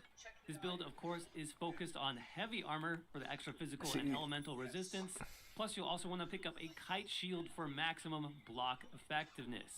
And speaking of shields, we will definitely be running sword and shield as the primary weapon on this build, as you would definitely with any tank setup in New World. Sword and shield just has the best skills in the game when it comes to tanking, which we'll look at in just a minute. Obviously, you also get the extra armor, the block stability from equipping a shield. It's going to be fantastic for tanking as well. Now, your secondary weapon on this build is going to be the hatchet. You might not expect this on a tank build. The hatchet in New World is actually a strong melee damage dealer type weapon. It's great for both PvE and PvP combat, but it also has one of the best skills in the game for tanks, which heals you for a percentage of your health every few seconds, and also taunts all enemies around you. Really? That's right, you can pick up an AoE taunt if you use the hatchet. Now, as far as attributes for the meta tank, it's actually very, very simple. You want to focus first on Constitution and not much else. This is because Constitution in New World translates directly into more health for your character, and as a tank, you want as much health as possible. Putting points into Constitution will also result in some nice perks for tanking, including better healing from your potions, increased health and armor, and even more passive damage reduction. Finally, for skills, make sure to pick up Shield Rush and Shield Bash for the extra crowd control and mobility for the sword and shield, plus Defiant Stance, which is an AoE taunt on your main weapon. It also heals you when it expires. For the hatchet, we already mentioned the skill Berserk. That's one of the best skills in the game. As we said, healing plus the AoE taunt is fantastic. I have been in this And for the group. rest of your hatchet skills, just feel free to put in whatever else you want. I actually want to play it. You know how long I've been playing? Torrent. Wow. Next, let's talk about an easy And the healer game for has just group gotten away content. from what it That's used to going to be. be our Ice Cleric build. Now, this comes with tons of healing power as well as group utility skills and even some extra damage to help out your group. First, the primary weapon on this healer will of course be the Life Staff. This is definitely the way to go for any build focused primarily on healing in the game, and it offers a great mix of single target burst healing, healing over time, as well as AoE heals. Now, my secondary weapon of choice for this build is going to be the Ice Gauntlet, and that's mainly due to the nature of this weapon and not the element itself. The Ice Gauntlet in New World specializes in crowd control skills and debuffs, especially slows. Now, this is one of the best, if not the best, support weapon for group content in New World, because it just makes fights so much easier.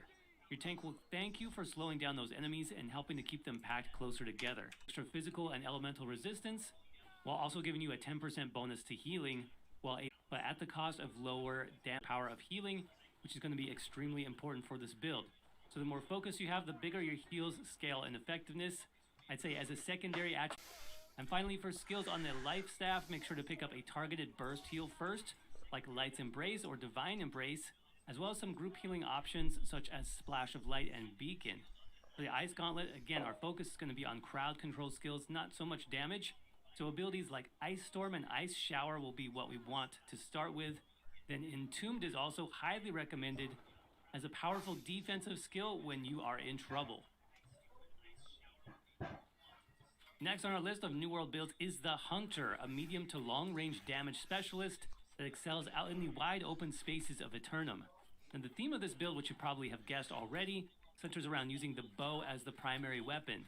Bows in New World are best at long range, letting you fire multiple shots into your target before they get a chance to close the distance. And if an enemy does get close to you, we've picked one of the best melee weapons in the game, that being the Hatchet, to easily chop down foes as they approach us with already low health. Now for the armor choices on this build, a light equip load will result in the highest possible damage, with medium being a nice balance in between of slightly less damage, but better defenses. This allows you to wear a heavy chest piece, for example.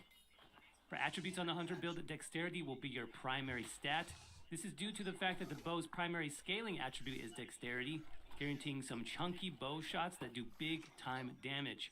Dexterity also offers some great passive bonus milestones like more critical chance, more critical damage, and bonus damage to headshots.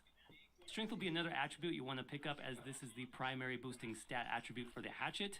And for bow skills, we'll be going with Penetrating Shot and Rapid Shot for the damage, and Evade Shot for when we need to keep our distance from enemies. For the Hatchet skills, we'll be running the previously mentioned Berserk for the amazing healing and damage. We'll also be running Feral Rush for the mobility, and finally Social Distancing to create more space between us and enemies when we need it.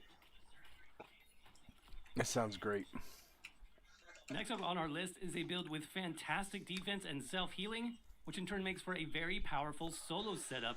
And this is going to be our version of a Templar build for New World, focused on crowd control, survivability, and quick bursts of damage. The main weapon for this build will be the Spear, which is a lot of fun to use in the game. Spear allows for some powerful sweeping attacks and knockdowns that will effectively stop enemies in their tracks, as well as some quick striking attacks and jabs that enable us to do bursts of damage and then roll dodge back out to avoid taking damage ourselves. And combined with this, we'll be using the Life Staff for extra defense and passive self-healing provided by those ground-based heals that this weapon does so well. Many of these heals are sticky, meaning they attach to the ground or to nearby enemies, even when we're not using the Life Staff on this build. This is going to be great for keeping our health topped off while we punish enemies thoroughly with the spear attacks. Now for armor on the Templar build, I prefer the fast-paced risk-reward playstyle that light armor brings. This allows you to quickly dodge in and out of combat, avoid damage, and come up with new angles of attack. However, a heavy armor approach is also just as good. It's quite fun, and it will make your build much more defensive, letting you stand toe-to-toe with multiple enemies at once and absorbing a lot more incoming damage. The other two main attributes you want for the Templar are going to be Dexterity to increase your spear's damage, and of course Focus to increase your healing. Finally, for skills on the Spear, we'll want Sweep and Vault Kick to easily knock down and control our enemies, plus either Skewer or Perforate for the extra damage. On the Life Staff, we'll want all the ground-based healing and defensive skills we can get. This includes abilities like Beacon, Orb of Protection, and the last build? Ground.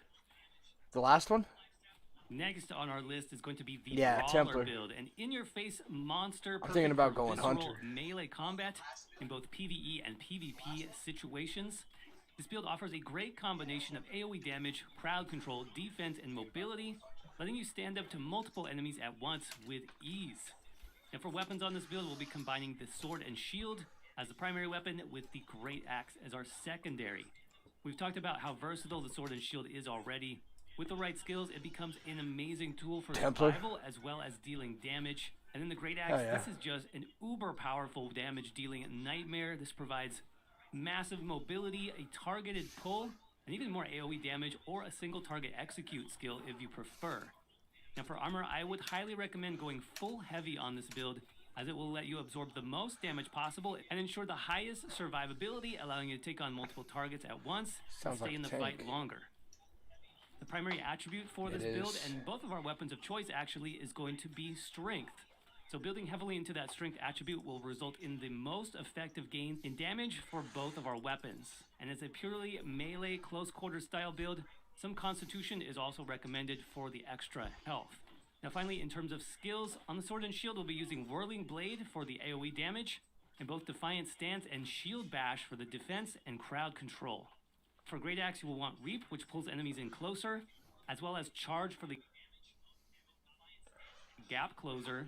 Then you can also use Great Axe's Execute ability as an amazing finisher. This deals up to 300% weapon damage if you can get the lock on your target. Or you can use the Maelstrom ability for even more AoE damage potential. Next on our list of builds for New World is the Punisher, a crowd control specialist that's able to lock down and disable entire groups of enemies with stuns, knockbacks, and other crowd controlling skills to dominate the battlefield. Now, this build will feature the Warhammer as its primary weapon, which is a fantastic tool not only for its damage and AoE, but also for stuns and knockbacks. As a backup weapon, we've decided to use the Spear, as this weapon also has several knockdown and stun abilities, meaning no matter what weapon you have active at the time, you should have some way of punishing your enemies and locking them in place. And for armor on the Punisher build, I would recommend using Heavy Armor, as this gives you bonuses not only to defense, but also to the duration of your crowd control debuff abilities, essentially keeping them in place for longer. And for attributes, strength will be the primary stat you'll want to invest into for this build. Not only will this directly improve the damage of your Warhammer skills, but it's also a secondary buff to spear abilities and comes with some great passive buff milestones depending on how much total strength your character has unlocked. This includes increased light attack and heavy attack damage, as well as bonus damage to stunned enemies. Finally, for skills under the Warhammer, we'll want to unlock Clear Out and Shockwave for the knockdown and stun respectively. Then eventually a more damage-oriented skill like Path of Destiny or Mighty Gavel for the AoEs. And for spear skills, you want to focus on the best crowd control abilities the weapon has to offer. This includes skills like Vault Kick, Sweep, and Javelin. Next up, we have a bit of a hybrid style build that we're calling the Battle Mage. This build is a tough-as-nails melee fighter with a strong defense and healing output that also uses fire magic to burn enemies into a pile of ash. This build is also excellent for AoE grinding enemies and for group support. The Battle Mage is going to feature Sword and Shield as the primary weapon, and as you've probably noticed, this is one of my favorite weapon options so far in New World. That's because it's highly balanced between its defensive and offensive skill trees, giving you lots of options for either a more damage-focused or a more healing and survival-focused character. To this, we'll be adding the Fire Staff as our secondary weapon for even more damage, including some powerful damage over time effects and AoEs, and even some built-in healing and mobility. For armor, I've gone with a full heavy setup on this build, including a kite shield for maximum defense. And the reason for this is we want to outlast our enemies as long as possible bad either, though. to keep those fire dots ticking longer, and also to absorb damage as we group enemies together for those AoEs. For stats, Intelligence will actually be the primary stat here, as it will scale your Fire Staff abilities the best in terms of overall damage. You also want to keep an eye out for a sword with a gem slot, where you can slot some elemental damage. You can slot bonus lightning damage, fire damage, ice damage, whichever you prefer. And then this actually starts to scale your sword abilities with a percentage of your total intelligence as well. And as for skills, starting with I just got one shield, shot. we want Whirling Blades for those AoEs. That shit was Defiant funny. Stance for healing and Shield Bash for the crowd control. On the Fire Staff, we'll want Incinerate for the AoE damage and dot effects, as well as Burnout for the mobility, and either Meteor Shower or Fireball for big fire damage. That brings us to our final outstanding build for New World, which is the Duelist. A precision-based build that excels at medium to long-range combat, damage over time, and maneuverability. Our primary weapon on this build is going to be the long-ranged musket. The musket in New World is a fantastic option for those that love to pick off targets from afar, as well as apply traps, bombs, and damage over time effects. Our secondary weapon on this build will be the Rapier, which is an ultra-fast melee weapon, perfect for quickly dispatching targets if they manage to survive your initial musket shots. For armor on this build, you will most definitely want to go with a light equip load to maximize your damage by 20%, and also to unlock the best dodge roll in the game. For attributes, Dexterity will buff both the Rapier and the musket equally, so dumping all of your points into Dex early on is definitely the best way to go on this setup. Finally, for skills on the musket, we'll want 2 powerful range shots in Power Shot and Powder Burn. And my favorite musket ability, the skill Trap, which roots your target in place, making them even more vulnerable to musket fire. And for the rapier, Tondo is a very powerful bleed attack Hopefully that that was can just get one even pull. stronger when you refresh it, while Flourish and Finish can consume any stacked bleeds on your target and apply a big burst of damage all at once. Then there's Fletch, which is an impressive mobility skill that sends you flying through enemies in a stabbing motion forward that deals big time damage and can also help you reposition and outmaneuver anyone on the battlefield. So there you have it, everyone. 8 fantastic builds to help you get started in New World. If you enjoyed this video today or you found it informative, please do us a favor and crush that like button. And if you really enjoyed the video, consider subscribing for even more New World content. We are a brand...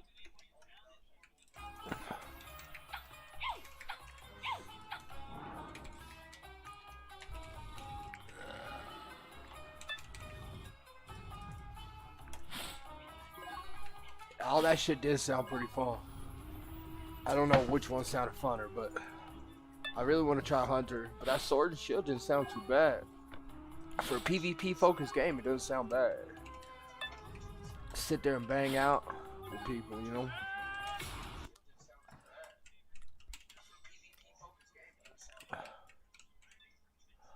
Oh, that was bad. The Untamed Isles has been designed to be a socially engaging world. For this reason, all of the combat and PvP is non-instanced, so players will be able to see other tamers fighting in real time. What is With this? our open voice proximity chat, you'll even be able to engage with players while they're fighting or when they're not fighting. We've created a guild and party system that allows you to enjoy group content. This also includes our questing system, which can be enjoyed with up to 2 friends. All of the combat modes can be played solo or in 2v2 and 3v3 as well.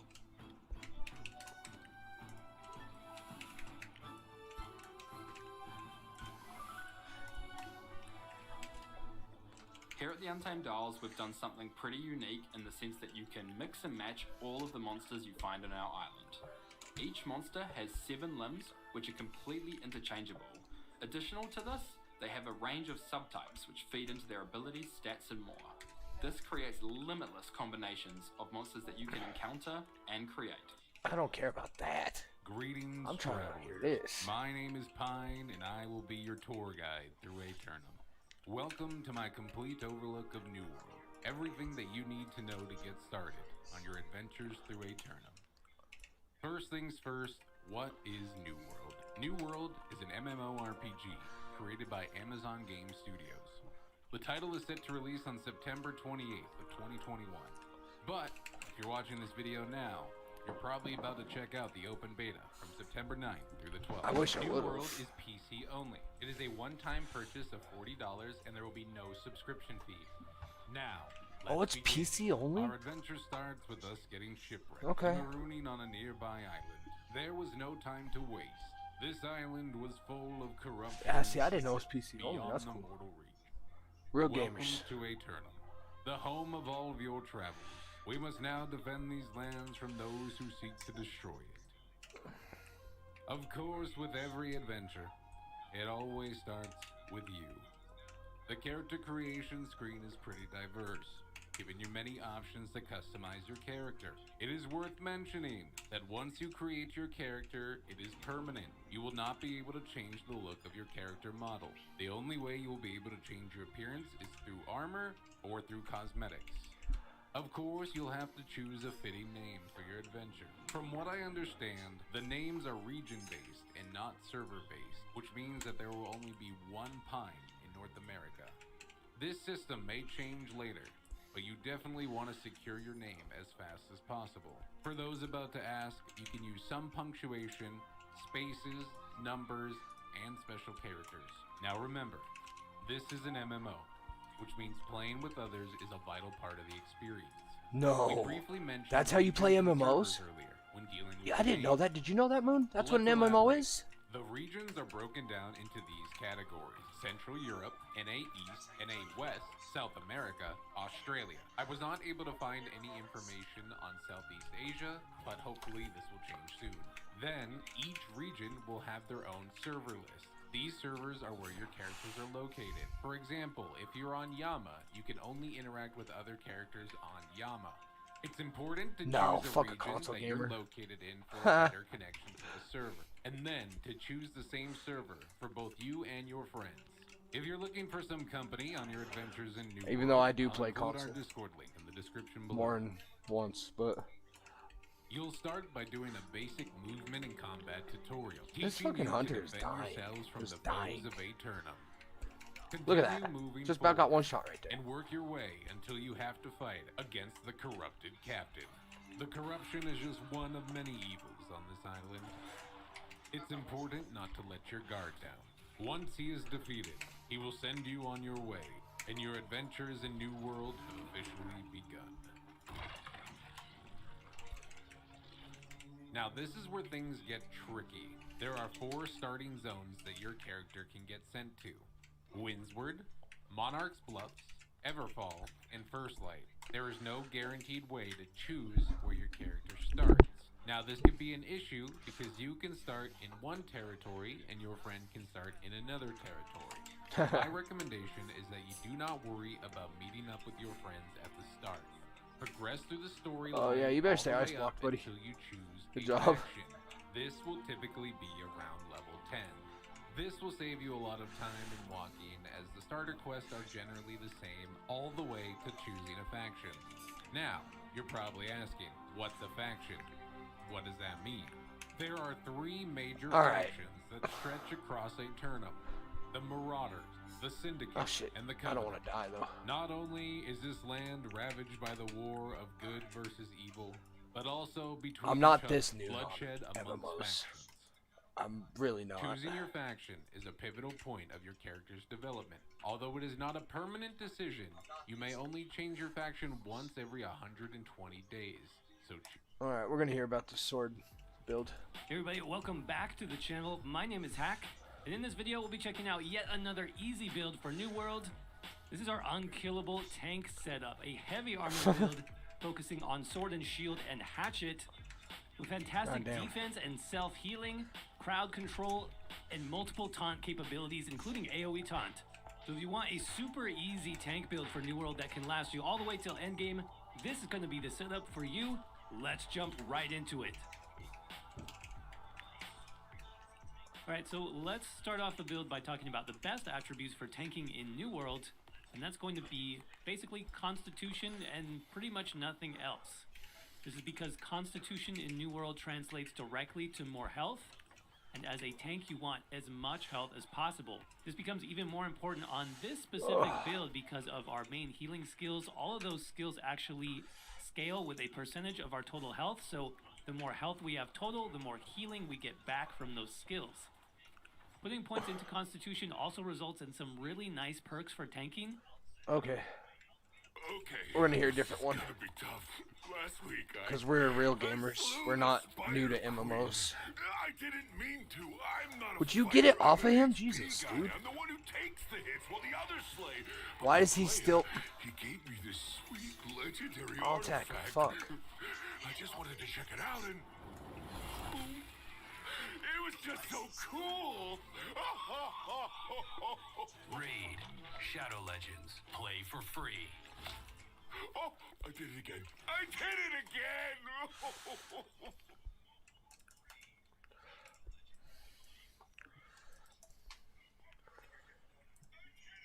Right? All I want is what I used to have. Like a piece of tape that you rip The off commercials they have for that game are and reapply. crazy. Might stick. I've heard it's a good game though. I have heard a lot of good things about that game actually.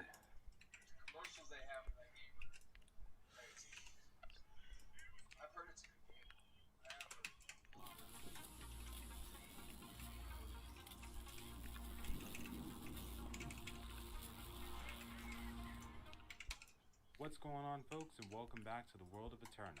Over the past 7 days or so, we've been playing New World non-stop on stream and having such a blast. The build I've been using during this time is what we've classified as a paladin build, a tank character that's capable of healing a decent amount and almost as much as a regular healer would be.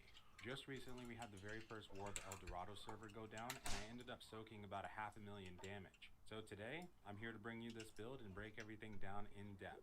Let's get started. So the first thing to remember is that New World features diminishing returns on its attribute system. This was also updated even more so in the second June update, so No the reason the way. paladin build can be viable is because the difference between 250 con and 300 or 400 isn't going to be that much in comparison to the healing capabilities. For example, at 250 con by itself, a character will have around 12,800 HP. At 300 con, you'll see about 1,000 health increase, which will bring you to about 13,900. But what we could do instead is take that extra 50 points alongside any more we're able to get and keep our con around 250 when we first get to end game and start dumping more points into focus. My theory was if you tried it this way instead of going full con, maybe you could offset the extra health by having a lot of healing power instead. Now when we first reach endgame, we'll probably have around 480 to 500 total gear score. This equipment will more than likely be giving us about 15 to 20 total stat points per piece, like 10 con and 7 focus on one piece of gear for example. When we reach the point of getting around 550 to 600 though, you'll start noticing gear that will give you about 30 attribute points per piece. When we get to this stage, we'll be able to rack up over 500 total attribute points in all. 190 of these points will come from the ones you get from level Nigga, 1 to I am 60. on. The rest will come from gear and jewelry. Fuck. What we could do at this stage is hit about 300 con and then 200 focus, and with the diminishing returns, we'll be healing almost as much as a regular healer would be. The reason for that is because healers tend Where's to this benefit the most off mage of at? heavy armor as well. Amazon Gonna implemented die. what was known as equipment loads. Why? For example, if your armor is light enough to be within the light threshold, you'll get a 20% damage bonus. And with heavy, you'll get a bonus to block stability, which reduces your stamina damage while blocking, and a bonus to crowd control debuffs you apply. After doing some recent testing, it seems that the 20% damage bonus on the light threshold does not apply to your healing output. And on top of that, a while back they made a change that gave heavy armor the highest damage reduction stats for elemental damage and physical, because beforehand, light armor used to have the higher elemental resistance. So essentially, healers could use any armor sets and it wouldn't make much of a difference to their healing output aside from whatever stats they're getting from the pieces. And as a paladin, this empowers the build and brings it closer in line to real healers even more. Now when you're looking for gear to obtain for this gear set, we want to stick primarily with the cleric gear, which gives us primarily more focus than constitution, and in late game we want to focus on obtaining nomad gear that gives us more constitution than focus so we can reach that 300 constitution threshold more easily. That mage was literally moving over there in the side. Faction gear, which will give you the full set of Catching that gear debuff. that you Like, can come switch on, the stats man. How you do this is you buy the faction gear from the vendor, and also don't forget to do the promotion quest periodically so you can buy better gear over time, and take that gear in your inventory along with the Marauder seal and bring them to a crafting bench. You should then see a recipe pop up that allows you to change the default stats to whatever suffix is on the seal that you bought. As you level up, this will let you continue to raise the stats you want for the Paladin gear set. The stat distribution while you're leveling won't fully matter, but you can do as follows. From levels 1 to 20, you can put your points only into Constitution. After this, if you don't have focus, go ahead and start committing points until you have about 60 plus focus with both your stats. I'm trying to push score. I ain't trying to approach level 35, you want to make sure you have at least 120 con. And if not, start putting more points there. By about level 40, you should have about 75 to 80 focus, and you can stay in that range or slightly above with whatever extra focus your gear is giving. From this point on, go ahead and continue putting points into con all the way until you get to about level 45. Then get up to about 100 focus and leave it there. Dump the rest of your points into con all the way to 60 or until you get 250 con and leave it there. Then put the rest into focus, and eventually we will want to aim for that 300 con, 200 focus point for the final form of this build. For weapons, we will of course be using sword. The spells, we want Sacred Ground, Beacon, and Protection. Aside from Sacred, we have two very effective instant cast abilities that are great for Paladin. Here's where we explain why. So like I talked about in previous situations like my ultimate weapons guide, there are certain abilities that you can place down that will stay in effect even when you switch weapons. For some, it will disappear immediately, such as Defiant Stance on the sword, or I don't need an 18 because I got a 19, but god damn it's loud. Ice Pylon from the Gauntlet weapon. When you place this down and switch to another, the Ice Pylon will stay there. But then we have the 3 spells in the life stack. So Sacred Ground, Beacon, and Orbital Protection can be placed down in succession, and you can switch back to your sword and tower shield to continue tanking. We want to take the tower shield to get the most damage mitigation possible from the shield we use. So with these spells out, we'll have a constant heal over time going while being able to tank anything on our own as well. The fact that in the end we'll be building our character as a healer would means that we'll be able to effectively keep ourselves alive while doing what we do best. For the passives, you will want to fully upgrade Sacred Ground and fully put points into Beacon, or at least a second upgrade called Radiance Blessing for the longer beacon time. You'll want to only put 1 point into upgrading Orb of Protection though. The reason for that is for some reason when we get the second and third upgrade, Shared Protection and Aegis, instead of the Orb of Protection staying on us when we switch back to Sword, it'll disappear. I'm still not 100% why it does that, but either way, just take the orb itself and the first passive known as Protector's Blessing.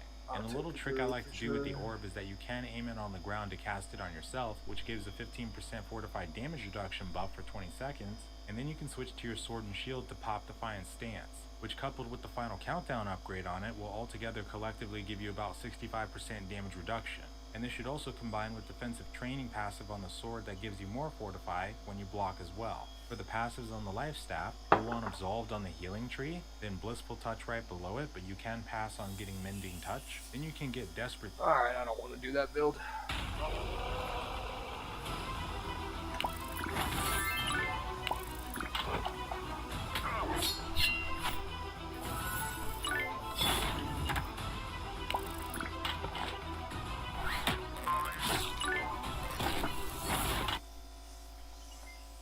How's it going, New World? Sephir here, and today we are back with another video, a very highly requested one that I see a lot in the comments. Everyone is curious, what are my launch day plans? Where am I going? What am I going to be using as a weapon? How am I going to be, getting to 60 or getting past the first day or two? All of these questions. And so today I wanted to kind of sit down and take a look at that and kind of fill you in on my plans and what I'm going to be doing. So we'll break it down into a few parts here, and so I think the first part will be like a pre-launch setup, like what I plan to do pre-launch, and then we'll go into like what's going to happen in the actual day-by-day basis. So first and foremost, I do have a company. It's called Eternum Eternal, and we are 200 members at the moment. So we have technically it's 2 guilds, but that's only because of the 100 cap. New from World Amazon, raid style nothing we content. can do about that. But that's basically the number that we calculated that would make us be very successful on a highly popular PvP server. The last time we played Valhalla, which was, the most popular PvP server, and it was quite a good time. We did very well on there. We were undefeated in wars, and we held 3 territories all the way up until the end. So that was really fun to see. We also made a bunch of great allies and things like that. So that's the baseline, right? Like, so first off, I have a company. We will be going with a company. So second off, I set up a group, and my group is going to be 5 people. We have a perfect dungeon composition, so we are going to be running basically as a team from the point in which we can do that onward. So what we did is, and this is the bad part, so you can make fun of me for this if you want, but we're definitely super sweaty, so we are going to be playing 15 hours a day with 2 1-hour breaks for exercise and eating food. We are also going to be sleeping 7 hours a day. So that's the breakdown. And it's not super, super hardcore, right? I'm sure some people are going to pull an all-nighter and not sleep. But what we're trying to do is a steady pace all the way to 60. So, and we're taking health and, sustainability in mind. Because we don't want anybody to get sick, right? For something like this. Like, nobody gonna get we sick. just want to enjoy, have fun, and all be up at the right time, feeling good the whole time, and not exhausted and completely drained and, physically tapped out. Like, that's not the way you want to go. So we're basically got all that organized. We're going to be sleeping at the same time, playing at the same time, and taking breaks at the same time. So yeah, we're definitely pretty try-hard in that regard. So we'll be doing that, and that's kind of the pre-game setup, right? Other than that, everybody kind of has a general idea of what they wanted to do. We've seen a lot of testing in these closed and open betas, so our guys have a rough idea of how we want things to go. So next, we're going to jump into like the in-game stuff, which is going to be day 1. Day 1 launch for me. What is that going to look like? So day 1 launch for me. I am going to be, and I have been practicing my speed running all the way up to the faction choice, where you get to choose what faction you're in, which will allow you to create a guild, because I need to create my guild as fast as possible. So I got that down pretty dang good, if I might say so myself, and I will be running that as quickly as I can. I will be bypassing any and all nodes and whatever. I'm just going straight for the ability to make the guild. So main story quest, main story quest, main story quest, making the guild. So that's going to be my starting, like, first 30 minutes in the game, right? That's what that's going to be. While I'm leveling up, I'm going to be using Great Axe and another weapon, maybe a combo of a few weapons between hammer and hatchet, and maybe even the sword shield. And I know that sounds so weird because everyone's going to be like, Sephir, aren't you a mage player? Yes, I am, and I will be. But mage weapons are just so bad early. They really slow you down, honestly. Like, they really don't come into, like, level 40. Like, right around 35, 40, they start getting a lot better. But they're just so slow early on. And it's such high value to play a weapon like Great Axe, where you get a lot of strength scaling. And, well, let's be honest, it's easy to play, right? You just left click. That's Great Axe. You just kind of go and go with that. So I'm going with the most OP weapon that I can think of, right? And that's just for me personally, in my own opinion. Maybe there's other people that think differently. But for me, that's what I'm going to be doing. I've always been a meta player. I will always play the meta. So I will be going that. If there are patch notes that say otherwise, that nerf or lower the ability of the Great Axe, then I will be switching to the bow and rapier combo. And that one also sounds weird. So bow, rapier, and through my testing, I have found to be some of the highest damage, like, just in general. And all of this is with a composition in mind, right? Like, I'm going to have a healer with me constantly. I'm going to have extra people with me constantly, right? So I have a role to fulfill. So if I was solo, I would probably go, like, bow hatchet, right? Because then I would have a self-healing weapon. Or life staff, Great Axe, or something like that. But since I'm not solo, I'm going to opt out of that hybrid healing thing, and I'm going to go for just more damage cooldowns and group utility. Like, my mindset with the axe and the hammer was the axe bunch of damage, and the hammer for the armor break rend, which is going to increase the mob's damage that they'll take. So that's my plan. So after I make the guild, right? Once I make the guild, I am then going to be doing this quest that you see on screen. I'll be running to the old man on the river, and then that's where my group will meet up. We're going to grab this fast travel point next to the old man, and then we're going to head into Windsward. We are going to get the fast travel point at the town, and then we are going to group up from there and do some of the quests around the area until we hit level 23. As soon as we hit level 23, we will be going into Amarine. But the way we're going to get there is through Windsward, probably PvP quests, maybe PvP flagging and running around as a group, trying to get some bonus XP like that. We're also going to be doing some of the town board quests on a 30-minute interval. And this is where you probably want to make fun of me again, because we're currently working on a bot that's going to announce 30-minute intervals for when the town board is refreshing. I know it sounds so sad and pathetic, but that's what we're going to be doing. So we're going to have some bot in Discord that's going to be like, town board's refreshing in 1 minute, or something cool like that. And then, we'll all be able to head there and kind of pick up those quests, because it is a nice boost of XP. So we're going to be focusing on those things. And also some of the side quests that lead up to additional tuning orbs for Amarine. Some of those are located in, like, Everfall, so we might be dipping a little bit into that area. So we're aiming to get as many Amarine dungeon runs in as we can at level 23, so that we could sort of power boost ourselves up to the next tier. That should get us to about 30, I would say, in combination with some elite grinding spots down in the bottom of Monarchs, and also some other, maybe some portals spawn up. I don't know how fast that would happen, but probably not. So we're probably just gonna have to rely on those sort of things. So along the way, I will be getting some mining up, because I need the items for the trade board. I will also be getting skinning up to some degree, because again, needing those items, and it's a great source of XP. I will also be doing a tiny bit of herbalism just for hemp and things like that. Like, all the stuff that the town board requires, I will be doing a bit of all of those gathering professions. I will not be doing any other professions other than gathering professions, unless it comes from a town board quest, which levels me up anyways, and therefore that will give me natural crafting leveling skill, right? So I'm not going to be somebody that's going to be focusing on making bags or tools. I'm not going to be focusing on making jewelry. I'm going to leave that to someone else, and try to push for the top end, right? I'm pushing for 60 as fast as possible. So that's my big overall plan there. And then, you know, touching back to that Amarine thing, you know, like I said, we're going to be running that a lot. And that's going to be our primary source of getting up past day 1, right? I'm going to have fun and I would with imagine that to be about day 1. Sure. Like level 20-ish something on day 1. Day I mean, 2 is going to go into, you know, a it. whole nother slew of things. You're going to start getting into the point where you're looking at more town boards and maybe even heading up into Brightwood, where you could do Brightwood PvP quests, and you can also do Brightwood quests in general. It's like sort of a 30-35 zone.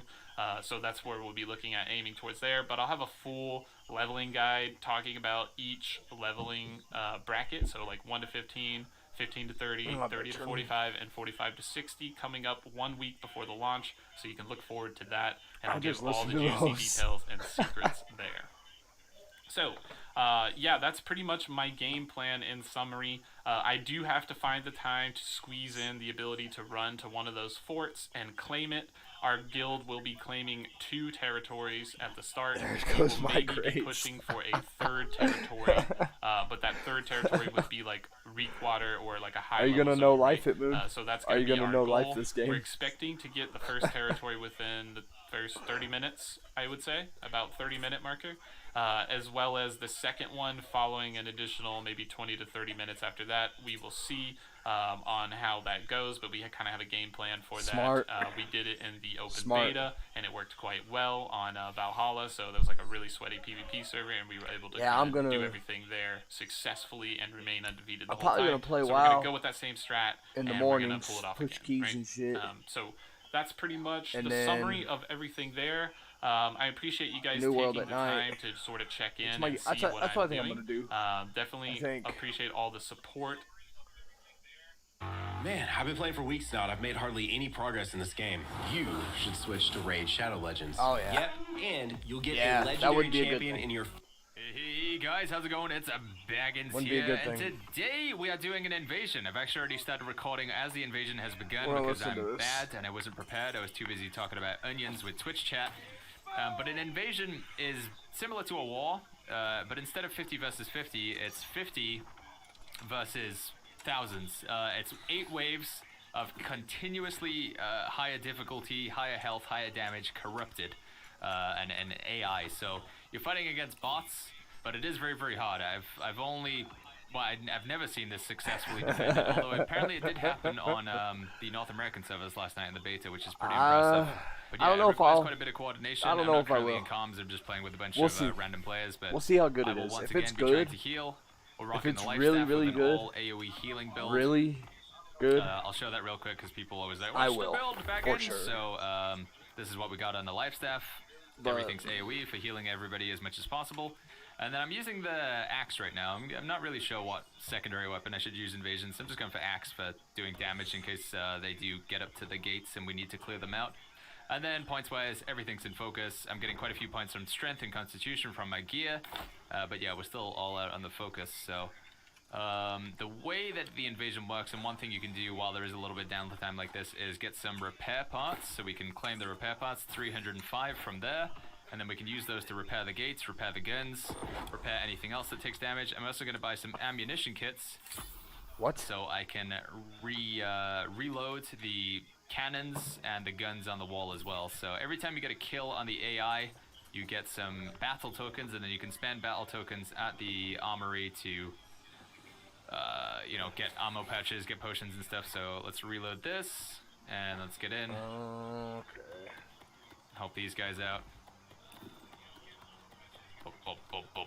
That looks fun. It's good to just get a little bit of damage in along with the healing, because at the end of the invasion, even if we don't successfully defend against all 8 waves, we do get some XP, we get some Azoth, and we get a little treasure trove as well of gear, which, you know, could give us some pretty good stuff, but it's based on our performance in the invasion. So the more I contribute, the more rewards I get. So I'm just trying to contribute, heal up as much as I can, do as much damage as I can, try and stop this guy from dying. Don't think I actually hit him with the heal. But yeah, this is pretty difficult content. It's kind of like the closest thing we have to raids right now. And of course, YouTube, make sure you guys go ahead and click subscribe if you guys want to see more New World content. It does help out a lot. know how many Honestly. people we got on board, and you won't miss out videos that way if you are subscribed. Alright, how's the gates doing? They're all pretty good. This right side gate's getting pretty banged up, actually. Let's grab some tokens. I'm gonna check it. Take all. It looks different, and I like different. Let's grab still gonna play it, another ammo unless pouch. it's really Never mind, good. I don't have enough tokens. You get tokens by That could killing just the be enemy, the- basically. Every kill we get, it gets us more tokens. Alright, let's get out there. Let's go. Jesus, Congrats on the dude. drop, by the way, Nakba. Wait, the thing in the middle's taking damage? What? Something must have been whacking it again. Come on. They do launch bison at you, yeah. You gotta watch out for the bison launcher. The bovine bazooka. One of the... Okay, there we go. I was gonna say. Alright, wave 2, chat. Wave 5 is the furthest we've seen so far. So let's see, let's see what He's we can... dead. What will happen. Come on, dude.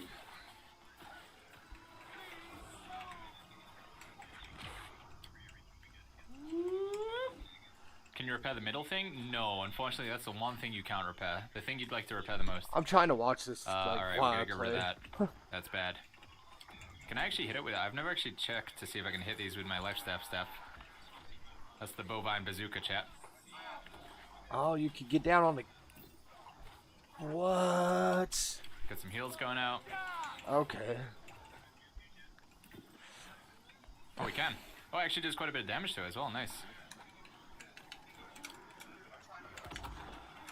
Okay, good stuff, good stuff. How the gates doing? All gates are good right now. That needs restocking on ammo. We'll do that. Try to heal. Let's go, let's go, let's go. I saw the first people beat it last night. I know, man. I was really surprised at that.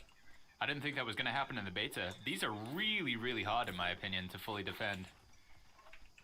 I need to watch the video and see what they did. Because these are really hard. Fully defending is no joke. Hey, come here.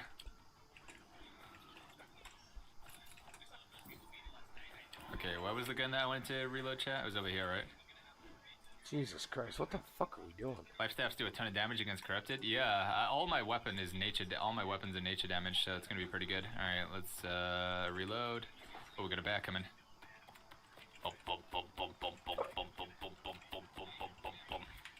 You don't want to. There's an overheating mechanic on the. No, wrong weapon. Wanted to heal that guy down there that just took a bunch of damage. Where'd the bat They don't go? let this mage There it is. die. If they don't start If you seeing hold this down for shit. too long, the gun overheats, and then you have to wait. So there's like a overheating mechanic to the guns. So it's better to just like let it drop a bit.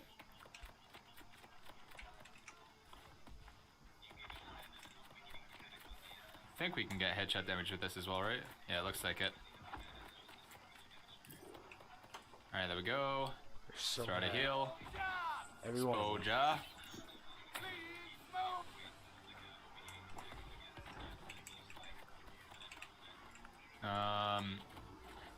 We good?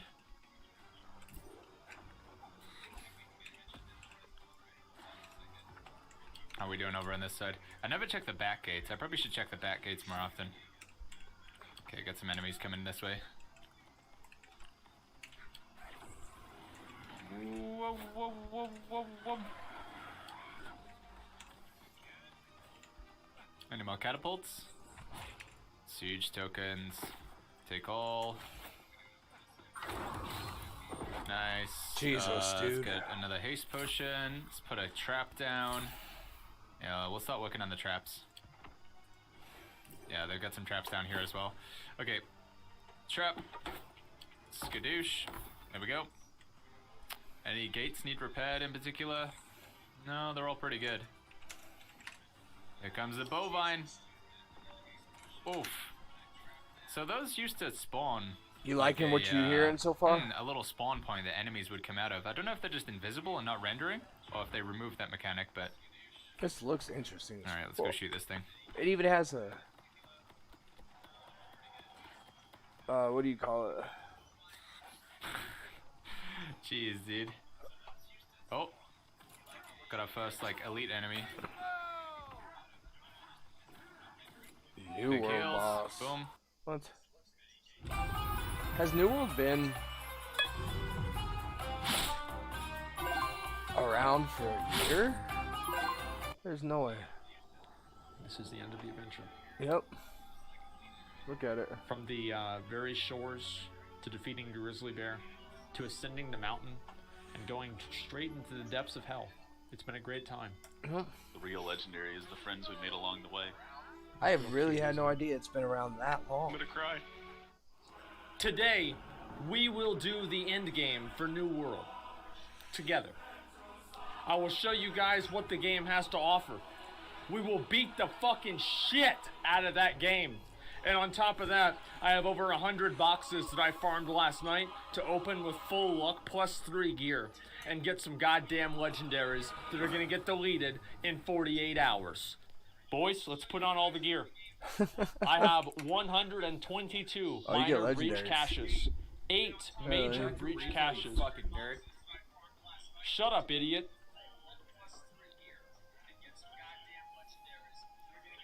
Warriors suck. That's crazy. All right, so we've got the corruption caches as well. So there's more than. So boys, I'm gonna go ahead and get this one out of the way. That's oceanic. And I'm gonna go ahead. I'm gonna put on all my luck gear. Let's put on all of the luck gear, and then we will begin.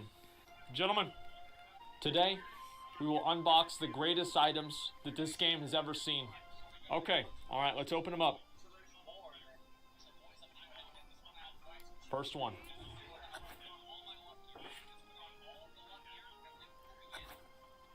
Okay. All right. This is fine. I didn't expect to get one on my first one. All right, we'll go another one. Okay, another gray. All right, so let's see what we can do besides grays. So I've gotten 3 grays so far.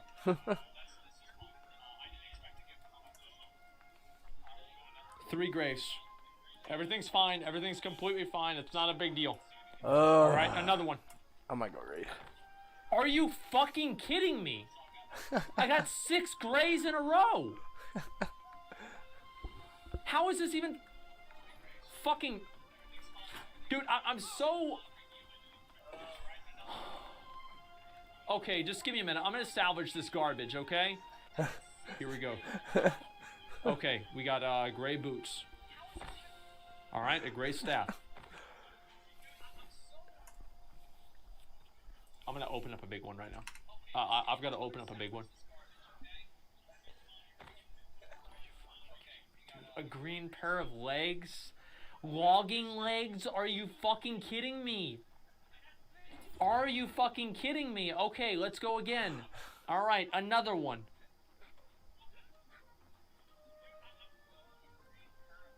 Okay. All right, we've got to get out of the way. Oh, he's in his own house. Okay. Next. What the fuck? Hey, Le'Veon, did you tell him?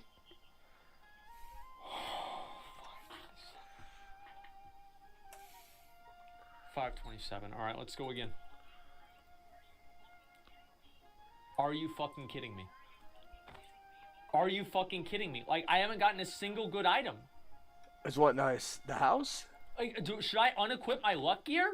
I mean, I don't know. I'm gonna type it in here in a minute. This is insane. What is going on? We're gonna listen to it actually after I see those legendaries. I'm not even getting a purple. Does luck affect boxes? It should, yes. It seems like it does. I'm just getting horticulturist pants. What is this? This is... I don't know what to do. Okay, I do know what to do. I'm going to open up another box. That's what I'm going to do. Fuck you. Alright, I'm going to open up a... I'll open up a corruption cache. It's the same fucking thing. Come on, man. Come on. This is actually kind of funny to watch. Another fucking gray? Oh, it's a green.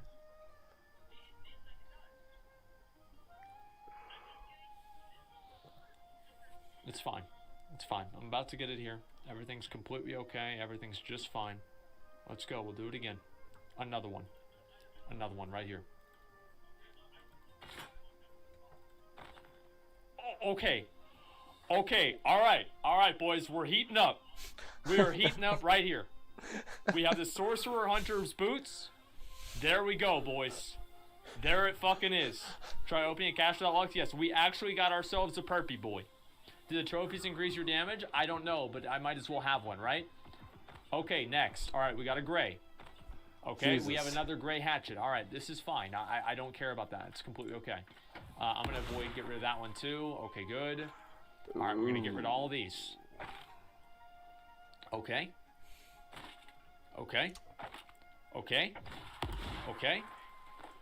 Okay. This is insane. Come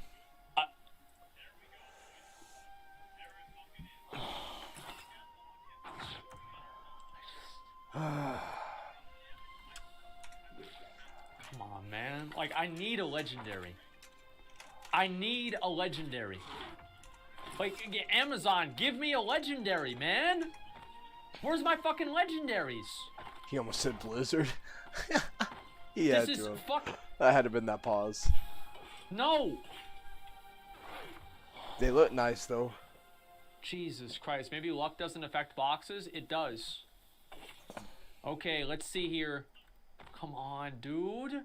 Alright, I'm gonna open up 2 big boxes right here. Oh my god. Oh my fucking god. This is insane. This is absolutely insane. Like, I'm...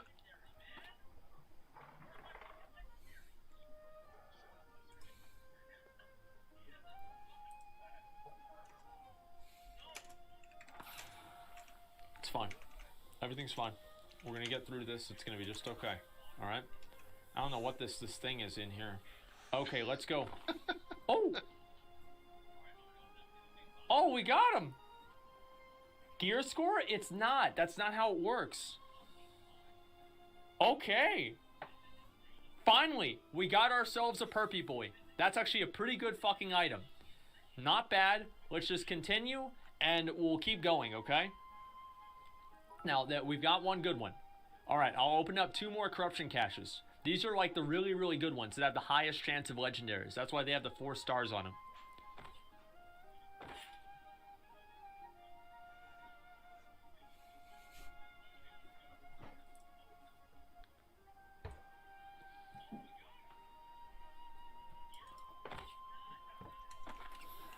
Okay, I just got another perpy boy. Field Shadows Pants. Okay, alright, that is another perpy boy. Everybody relax. Everybody relax, we do have another perpy boy. It's okay. I opened like 200 boxes before getting 4 legendaries in the last 100. Sometimes gray is just the way it is. Dude, I'm not even halfway done, okay? Like, I'm about to hit this. It's gonna be fine. This is Mail Muncher all over again? No, it's not. This is not Mail Muncher at all. Like, I'm going to get it, and then it's not going to be like Mail Muncher because why it's going to be like Mail Muncher? Because I got Mail Muncher. So it's going to be fine. Okay. Let's go over here. Grace. Staff.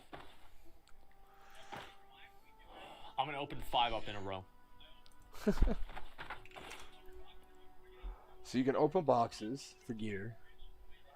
Don't know how you do it, but a bow. Ooh, look at that bow. Wow. That was 4? 5. Holy shit. Holy shit. Okay, boys. Let's see it. That's actually really good. I'm gonna hold on to that. Fuck yes, dude. Okay, let's see. I can actually get rid of... Actually, oh, I don't want to get rid of it. I'll sell it later on. Okay, let's see. What do I want to get rid of? I don't need this one. This one's trash. Okay, alright, next one. Come on, man. That's a Skinner helmet. I'm in a Skinner box. I don't need a helmet. This is fucking ridiculous. Yeah, like Asmin Gold.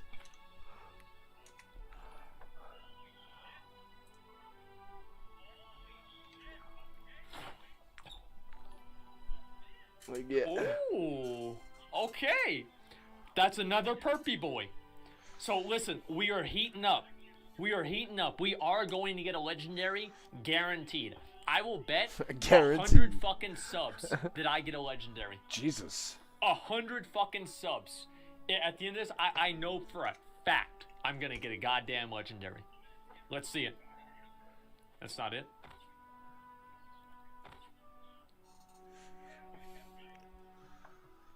Okay, maybe like 50 subs. Yeah, like 50, maybe like, yeah, 50, like 40 subs, something like that, yeah. Maybe like, yeah, something, it's no big deal. Yeah, that's what, yeah, somewhere around like 50 subs, some, like, yeah.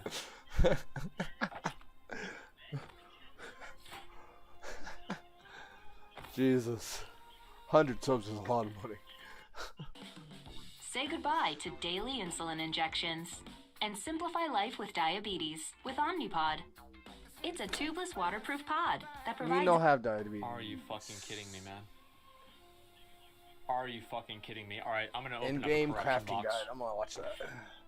I might as well not have opened up anything. Like, this is so insane. Like, I don't understand how it can be... How can I get... How you get these boxes? How do I get this fucked? Like, I don't even get it. This is so ridiculous. Where's my fucking legendary, man? Oh. Aw, no, dude. No, I don't want that. Shit. Okay, whatever. Alright, we're heating up, boys. We're heating up. We're gonna get it right here. Next box. See what we Want got to try for a you. higher gear score? Because that's not how it works. Okay. Oops. No, I can't push that with you. 16. Dude.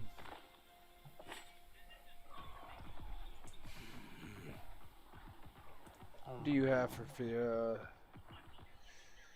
yeah, he does have a 15 Oh my deals fucking god, man. Oh, but Okay. let me see here.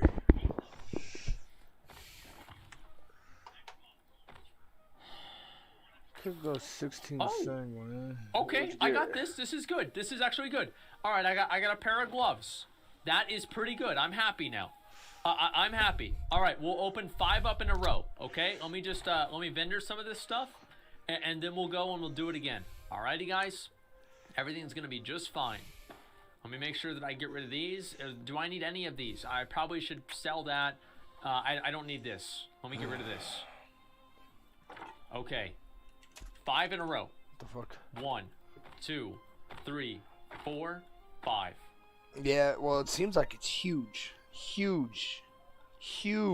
into this. That's pretty good. So I need That's that. that's a big purple gun. It's not amazing. You're right, it's not amazing, but it's still a good item. All right, it is an upgrade, and I'm not gonna complain about a fucking upgrade. We are doing great so far. All right, let's go again. We're gonna do another one of these. Oh. Okay. Field Shadow's Coat. 5% corruption, equip weight, and then 5% damage absorption. Okay, that's not really too terrible. I might as well have that. That's good. Okay. Am I actually not going to get one? Bro, I'm worried I'm not going to get one. When you start questioning yourself.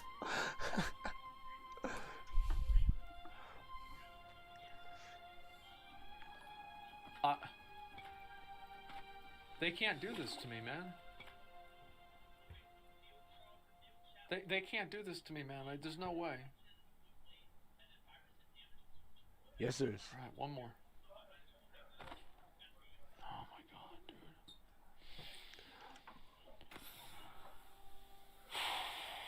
These are my most unlucky boxes That's of my life, badass. man. I've got all luck 5. I've got all lucky 3 gear. This is insane.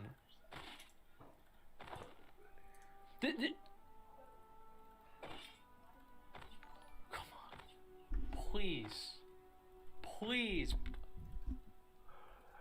That'd be on, badass. dude. He sounds like he's about to cry. But that does sound badass. I would. Oh yeah, there's the house. Oh, so you could decorate it, pay tax, hide UI, exit. All right. Accept we can me. still win. We have 14 boxes left. We've started with over 100, and we have 14 left. Jesus. All I need to do is get one legendary. There you go. There you go. That'd be sick. Have like a little fucking. That'd be sick.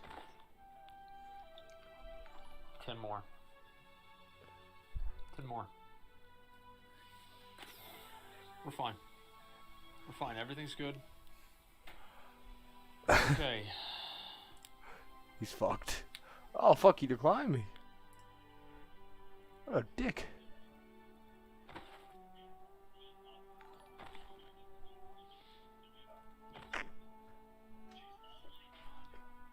Oh, another the other side though. Oh my god. I'm okay with that. Oh my god. And that. Hurry up. Alright. Okay. AR. Okay. I got logging boots. Just what I don't needed. know what guild I'm gonna be in yet. Probably PvP focused guild, but I have one left of each one. I have one corruption cache, one major breach cache, and one. you almost think that. It's okay. It's all right, guys. We're gonna get this. It'll be all right. Accept it into one. I'm gonna get it. This be the last one. Be the last one. All right, here we go. Oh, we got one. What? There it is, dude. Damn. Nice. Oh, there you go. There it is, dude. Yeah, you got one. Hey, what up, boys? What up? Get that warrior. There it is. I knew it was gonna. I knew it. That's why I bet. That's why I knew. I bet. Dude, I knew 100%. I knew it was gonna happen. 100%. Legendaries, hell yeah. 100%. See, that makes me dude. happy. The last fucking box, dude. The last motherfucking box, man. Yes, dude. There's all Fucking kinds of gold. yes, dude. Alright. All right, let me open up the last two. Man. Dude, yes, dude. So happy. Yes. Let me see what it looks like. Give me a second. Let me see what it looks like. Oh, dude. Oh, dude. Look at that. See, you can equip 3 weapons. Oh, man. Look at that. Look at that beautiful item. Alright, that's badass. Look at that. Look how ornate and just incredible that is. I think I'm gonna go bow. Wow. And then bang out God shield damn, I look I don't good. know yet. Okay, let's do our last two caches. Oh, where we at? Let's do them, dude. On my last Oh, just let him summon me. fucking box, dude. Right. All right, let's go. He opened a shit ton of them though.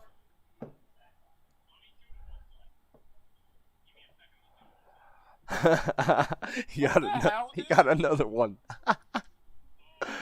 Oh shit. That's funny. Damn.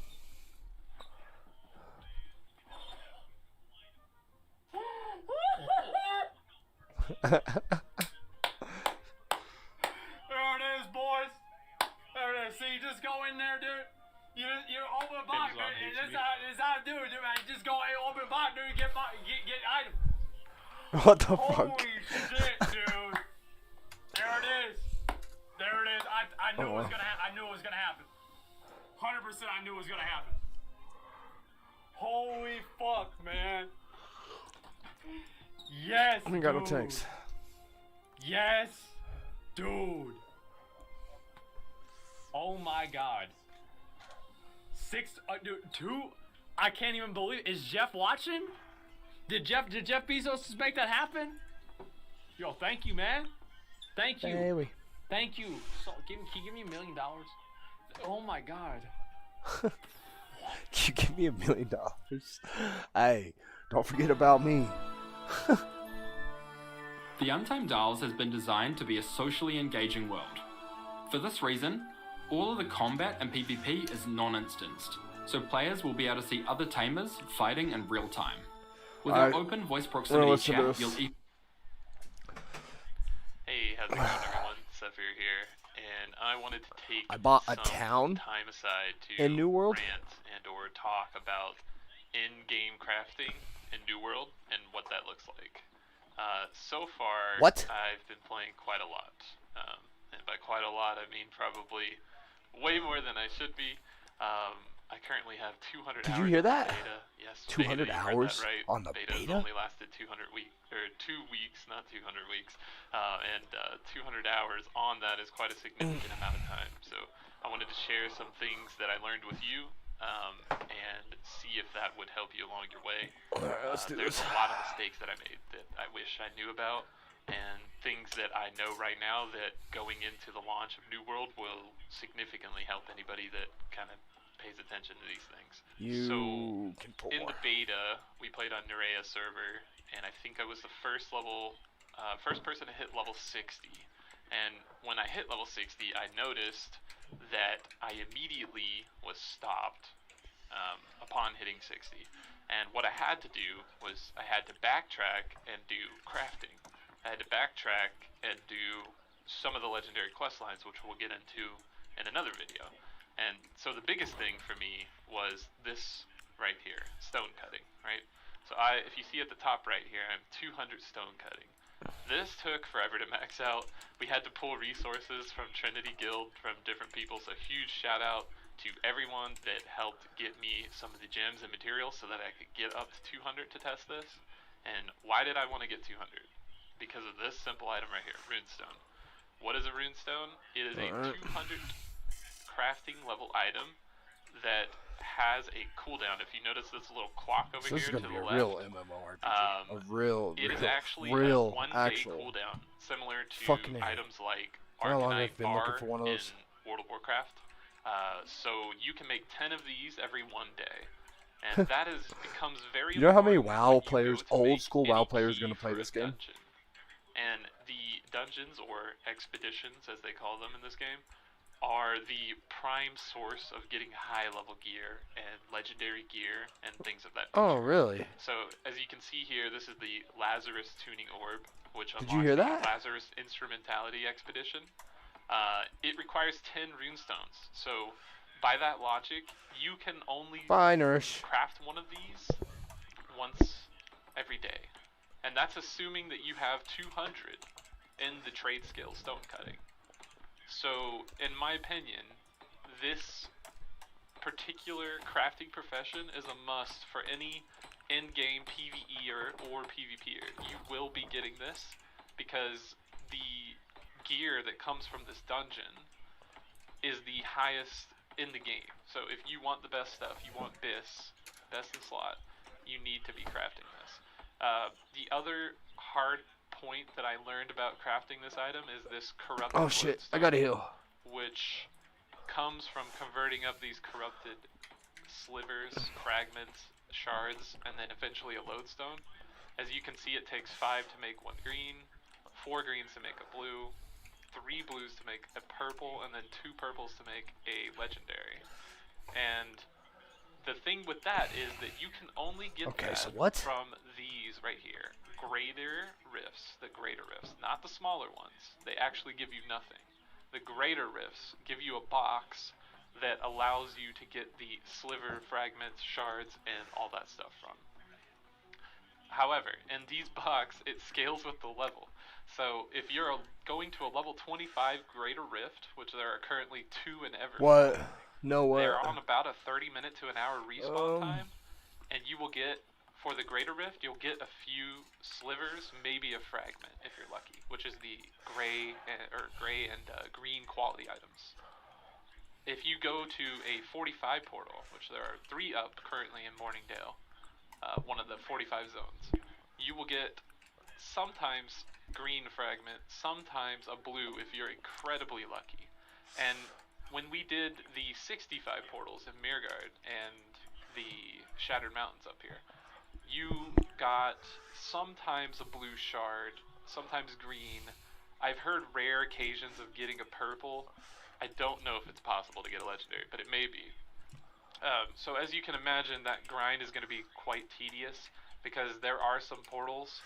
However, the ones on the outer side will despawn, as far as I know, and you'll be on that 30-minute to 1 hour cooldown. And the ones in the northern section, these ones in Mirgard, will, I believe they come back pretty quickly. They kind of auto-generated there because there has to be portals in this area due to the fact that one of the late game story bosses is here, Captain Thorpe. So that will probably be a way to get your crafting of these keystones. So why would you need a keystone? You need a tuning orb, sorry. A tuning orb allows you to enter the dungeon. Only one person in your party needs it, and I think these are going to be very valuable in the end game because it's going to be hard to craft these things. You have one item that's on a timer. You have one item that's bind on pickup and a very tedious grind. You have the Lazarus core, which is just an elemental dump, so you're going to need a lot of motes of different elements, which is just a crafting component that you'll find along the way, but you need quite a few of them. Yeah, it does. You need some rare drops from some elites around some of the areas that are like high-level elites, like 60 plus. So these are going to be all things that are going to be super tedious to farm. I like it. So if you think it stops there, you're wrong, sadly. So maybe so they if already. Go ahead and take a look at. Maybe they already some have of the end game, areas, or not end game. Like, for example. What do you call it? Alright, we'll head over here. Like the PVE content already planned out? I have found some you feel of me? the crafting materials required It sounds to make like the it 200 level, to me. Weapons. And what are these? These are the best in the game that we've seen so far. They have 600 gear score, and they come preset with a lot of really valuable abilities. So in this, you are going to see these items called, right here on screen, Asmodium, right? Asmodium is the same thing as that runic cube I was talking about earlier. However, it's for smelting. And it also has the clock on it, which is in the bottom left here, down at the bottom. We only had enough resources to test the stone cutting. I don't know of anyone who has 200 smelting, but I'm assuming that this follows the same pattern as stone cutting would. So I'm going to go ahead and assume that you can make 10 of these every 1 day. So if you imagine how many level 200 smelters there's going to be on a server versus how many people are going to want to be crafting their best in slot legendary. You're going to see the disparity there, right? So these items are going to go really high in the market. They're going to be scarce. You're probably not even going to be able to get them unless you're creating them yourself. So this is why crafting is really important. So what does that mean in general? So in general, you are going to need you are LOSing me, you crafting fuck. professions leveled up to 200. Damn. And as you saw with the spear, this one particularly required me to do blacksmithing. I also have the one for the life staff, which requires arcana in the other section. So whatever your weapon is, you're going to want 200 in whatever trade skill that weapon comes from. So if you're a magic user using fire staff, ice gauntlet, you're going to want 200 in arcana in order to access the end-game legendary weapon. So this is just a requirement. It sounds like it, yeah. For min-maxing, like if you want best in slot stuff, you're going to need to be doing this. So keep an eye out on that, for that on the way.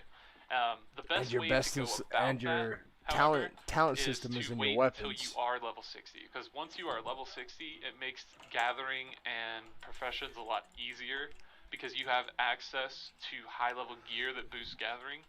For example, in my inventory, I have a helmet that gives skinning, right? And this model is only level 40, but it's just an example. There is a level 60 model, and it will give 20-something odd dex, and also skinning luck. So why does that matter? Whenever you do a profession, you will get luck for that profession if you're wearing the items. So if I have 0 skinning luck and I skin something, my chance of getting a rare or legendary leather that's required for some of the legendary weapons is pretty much next to nothing. As you can see here, there's smolder hide and other things of that nature that are required for even the blacksmithing weapons. So everyone's going to need this. So you're going to want to hold on to these set pieces that say mining luck, skinning luck, the high level versions of them, and use those to generate some of your materials to craft the legendaries. They're going to sell for high value in the market, and they're going to be needed by pretty much everyone. So, how do you go about getting some of this, like level 60? Oh, shit, like, why he really is is it better only to 1 wait point. until 60? You're able to respec for 500 gold, as you can see I'm on what? screen here. And Liking what that allows this? you to do is to dump points into Yeah. Constitution. No, it and sounds just good. make a Sounds day out of it. really, Just really say, good. all right, today I'm gonna chop trees. And why does it matter? 300 Constitution gives you a 25% chance to chop down a tree in a single swing. And this will allow you to deforest an area a lot faster than you would if you were just, Really? going at it with your normal build. Strength also plays into mining for that. And some of the other attributes do increase, like fishing and skinning and different things of that regard. However, they're not as valuable. I just found that An mining actual and, fucking logging MMO. seems to be the Wow. two that have Who that would have 25% guessed? proc chance, which really comes in handy for just going out and gathering a mass amount of materials, because the hardest part is leveling this profession up to 200. Like, it takes a while, a long while, and you'll need a lot of materials. As you can see, just browsing through the list, it wants 12 iron ingots, a bunch of timber, different things of that nature, and it only gets worse as you go up higher. So you're going to be mining a ton of iron, a ton of steel, or transmuting it into steel, a ton of star metal, and these things take time. It can take up to 20 to 30 seconds to mine a node. Jesus. Depending. So What? having a 25% chance. Did you really just hit me with that, you out fuck? of the way is very, very, very, very valuable. So with all of that into account, in the end game, in summary, you need 200 in stone crafting. One thing I did not touch too much on was you do need some arcana in order to level up your stone crafting, which I guess I'll take a Stone look at crafting that is right a now. must. But a lot of these gems Okay. to level up along the way require quintessence, which you can only make if you're in arcana, right? Some monsters in the world do drop it, but if you do want to access the full XP range of all the gems that you're going to be getting, like these fire ones and stuff, you're going to need to be able to make this It does sound really good. So you're going to need 125 Really good. alchemy or Like, arcana. You're going to need 200 in stone crafting, and then you're going to need 200 in whatever profession your weapon category is in. So for a mage, that would be arcana. So I would need 200 arcana. For a mage melee is- person, oh my God. that's going to be forging, right? Armor smithing or weapon smithing. You're going to need 200 in that category, because these legendaries are requiring it. For people using What hex happened? weapons like the spear, you need 200 in engineering. So hatchet is the same thing. So take a look at what you need, and that's going to kind of give you an idea of what profession you want to go, along with what leveling path you want to take. So your weapon will kind of dictate your profession. Really? Anyways, I hope everyone found this a little bit helpful. So if I'm a little new bow- to making these sort of things. Oh shit, I gotta pay attention. He's doing a big pull.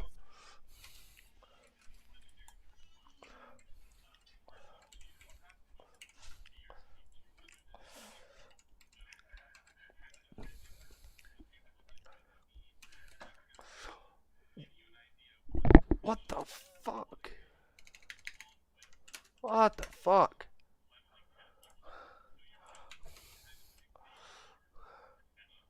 Oh, bad. I don't know. I'll have to wash up me. I'll have to wash up.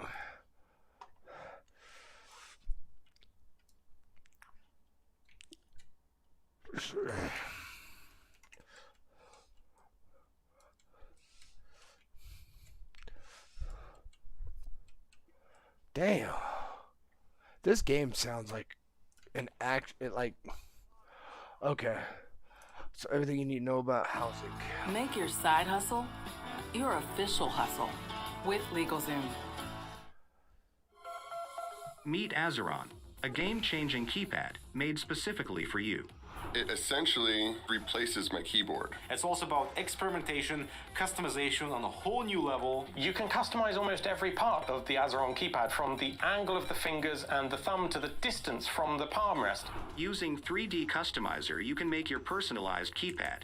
Customize your keys, thumbstick, paracord, LED colors, and more. You can even choose your own nameplate. Can't even count the amount of buttons. Azeron Compact includes 24 programmable keys, while Azeron Classic 26. That's pretty much like half a full-sized keyboard, along with a joystick. So what this is called is 360 movement. That it allows you to have controller movement while keeping all the same features as a keyboard. Having that analog movement gives you just a little bit more precise navigation. You can easily bind keys to most used in-game actions. It was just so simple, easy to use, easy to reprogram. There's nothing compared to it. I thought I was gonna suck. I actually found it incredibly easy. Hello everybody and welcome back to the channel. My name is Invin. Today I am bringing you guys a housing guide for New World. We're going to be talking about how houses work, what the different tiers of houses are, how you can actually go about buying them, and what the benefits are when you do go ahead and buy one. They're a super cool addition to the game, something that a lot of MMOs have done differently, but this version in New World is really cool. So if you haven't checked it out yet, make sure you pay attention to this video. I'm going to go over this as quickly and concisely as possible while giving you guys all the details you need to know to jump straight into housing when you do get your hands on with New World. Now you will need a bit of money to start this off. It does cost to buy a house, and depending on whether your faction owns the settlement as well as if your company owns the settlement, this will give reductions to the buying cost. Also, you need to be a certain standing rank in the territory in order to be able to buy one. Your first version unlocks at territory standing level 10, and this will allow you to purchase a property in that settlement, but you also need to be above level 15. Now at level 15 you get your first house, you then get your second one available at level 35, and your 15. third and final one available at level 55. So in total you can earn and buy up to 3 houses in New World by the time you get to level 55. Houses allow you to have furniture, which in turn gets a decoration score, and if you have the top decoration score, your house will be visible every time someone walks past it. It will be your house that is displayed, so your decorations, your pets, all that kind of good stuff, and it does mean that people can have a look at that as they're going past, which is a pretty cool feature. On top of that, you can invite your friends into your house because houses are instanced, which means that it's only you in there. However, you can invite certain friends or players into your house should you wish to do that. They also provide a fast travel to places depending on the tier, which we'll go over in just a moment. This can be done every couple of hours, and you can go ahead and use this as a fast travel place, similar to the way that the inn feature works in New World, where you can teleport there every hour, but these ones tend to be every 2, 3 or 4 hours depending on the tier of house. You can also put storage chests inside your house, which is a really good thing, because it means some of that storage space that you're running out of by now in New World, you can actually get quite a lot in your house depending again on the tier. It depends how many storage type of furniture you can actually put in there, usually anywhere from 1 to 5 pieces of storage furniture, depending on the tier again, which will allow you to store a ton more things in, which is really nice.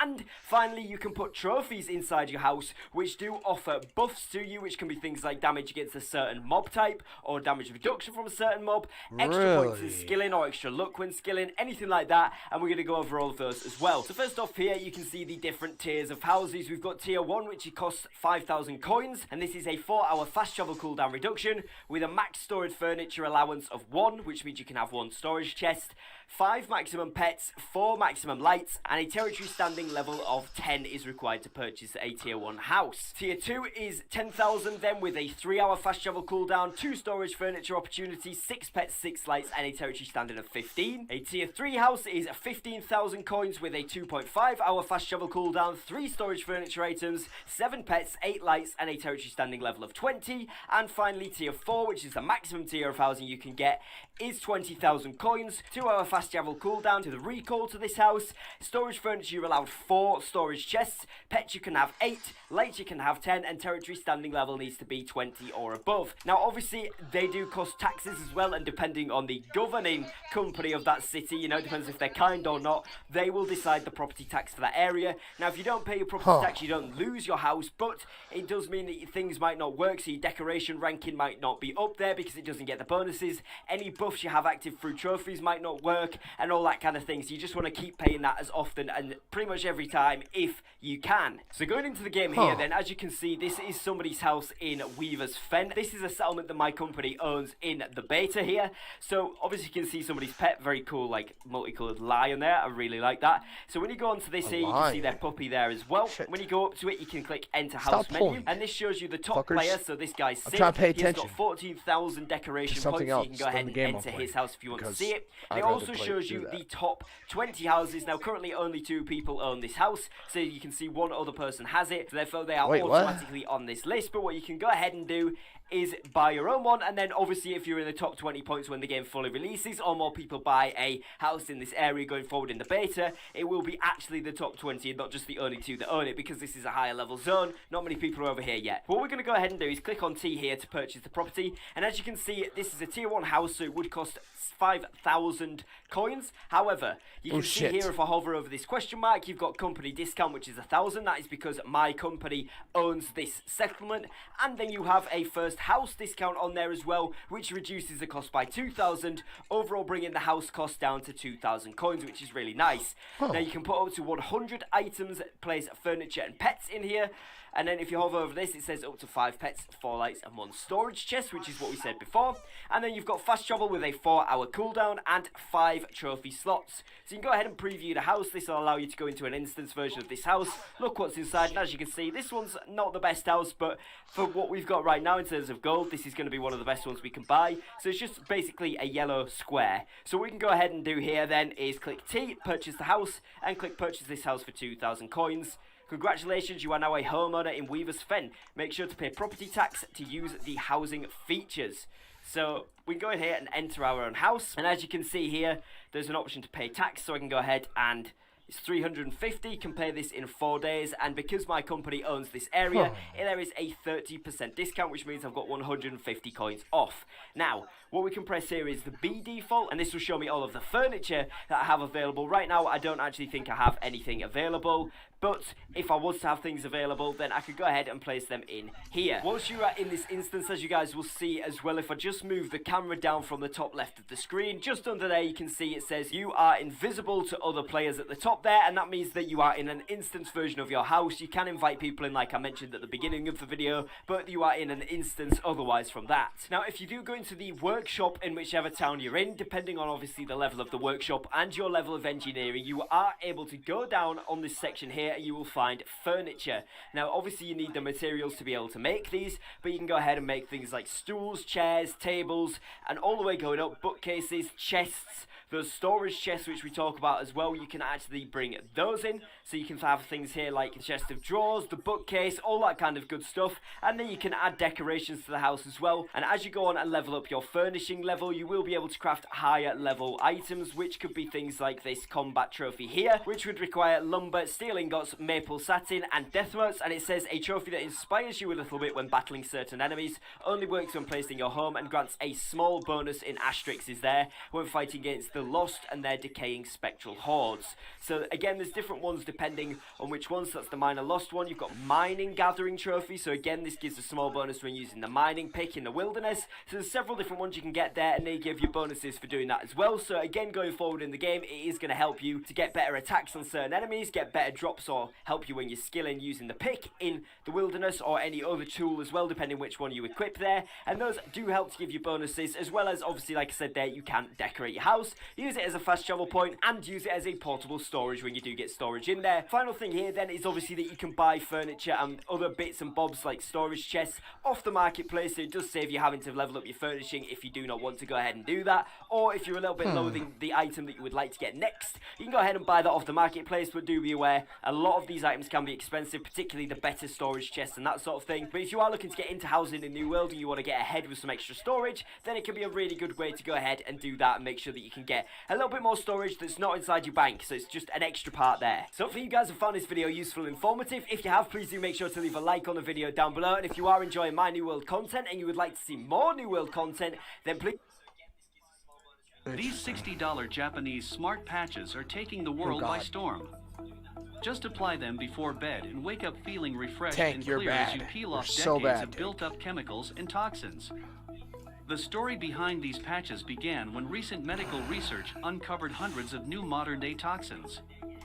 Unlike well-known toxins like cigarettes, these microtoxins silently build up in your bloodstream over the course of decades and cause harmful side effects if left untreated, like poor concentration, irritability, skin problems, insomnia, weight gain, and headaches, to name a few. Worse yet, people misdiagnose these symptoms, using prescription pills and experimental treatments that do more harm than good. Doctors refer to this toxic buildup as bioaccumulation. It was first noticed in the 1940s when pesticides slowly contaminated the groundwater and almost killed off the entire bald eagle species over the course of a decade. Doctors believe this same bioaccumulation is impacting humans because of modern-day toxins. This was the inspiration for the Nobu foot patch. It was invented by Dr. Hiroki Hiro at a leading hospital in Tokyo, where he uncovered the unlikely trick to reverse bioaccumulation in humans. Sweat. Our skin sweats to release certain toxins, like alcohol and waste products, to help our bodies naturally detoxify. The problem is, the average person needs 5 hours of exercise each day to sweat out their toxins. Wow. No one has time for that. But what if you could sweat out all of your toxins? Alright, well, how's it going, New World? Sephir here, and today I am bringing you a bit of news about name reservation. So we did find a post on Reddit, and I will link that in the description below. This is a response to somebody who had submitted... Oh, I wanted to listen to that, though. Damn it. That's alright. I severely doubt anyone at Ed's going to take my name.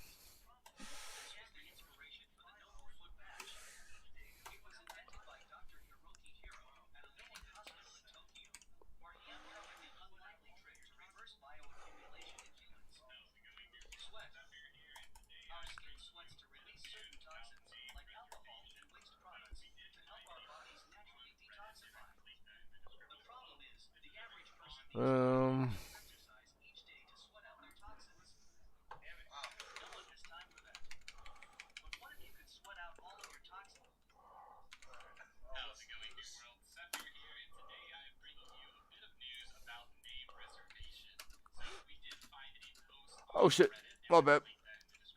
Alright, I'm paying attention now for a minute. Alright, no more. Alright.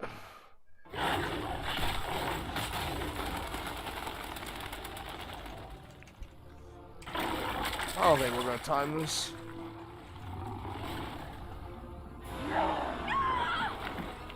That's what you'll get if you don't.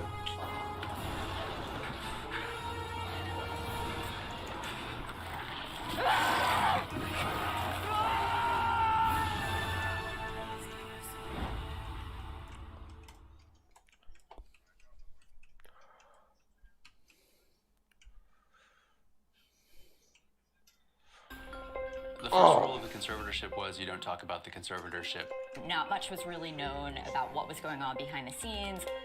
Her managers don't get too close. People have a way of disappearing.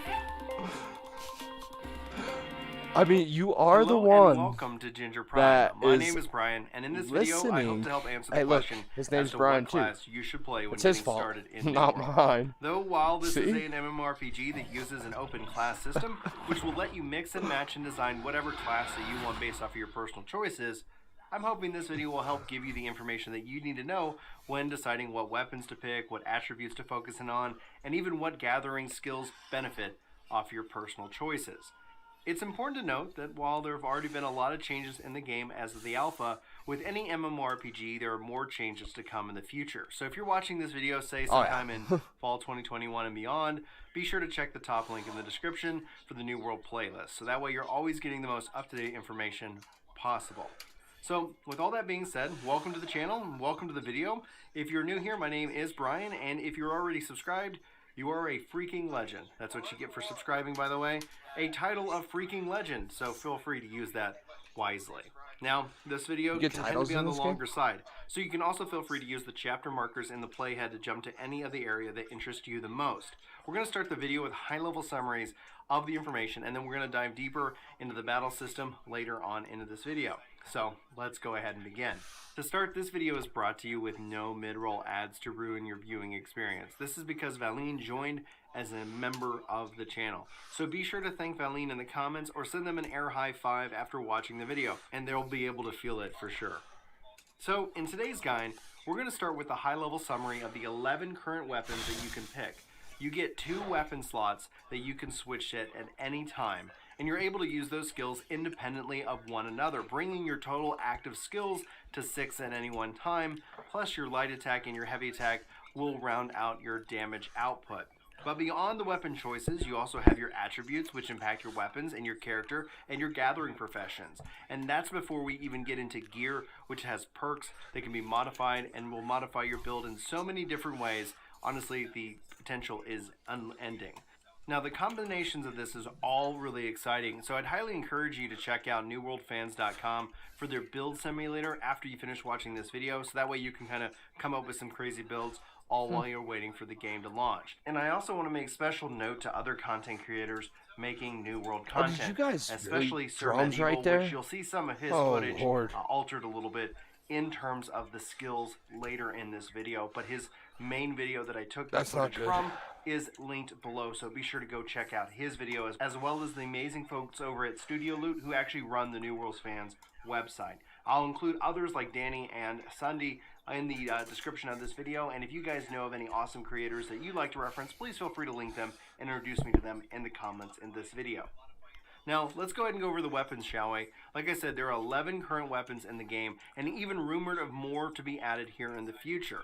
One of the things I keep hearing about is the Greatsword. Now, while this is not necessarily going to happen on launch time, just note that it is a potential ability or possibility for the future. It's really important to note that when we talk about the weapons that only benefit from one key attribute are going to use as just basically a 1x multiplier for the stat. But for weapons that say have 2 attributes, well, the first attribute is going to work at 0.9 times the effectiveness, and the second attribute is going to work at 0.65 times the effectiveness. More on that to come here later. Wait, what? So now let's take time to dive into the various weapons. In the one-handed weapons category, we have the straight sword. This sword is going to benefit primarily from your strength attribute, but also dexterity will contribute.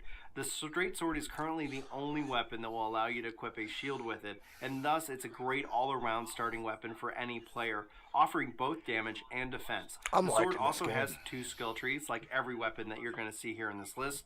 First, you have the Swordmaster, which is going to be your primarily focusing in on your damage output, and you have the Defender skill tree, which is going to have you focusing on defense and tanking abilities.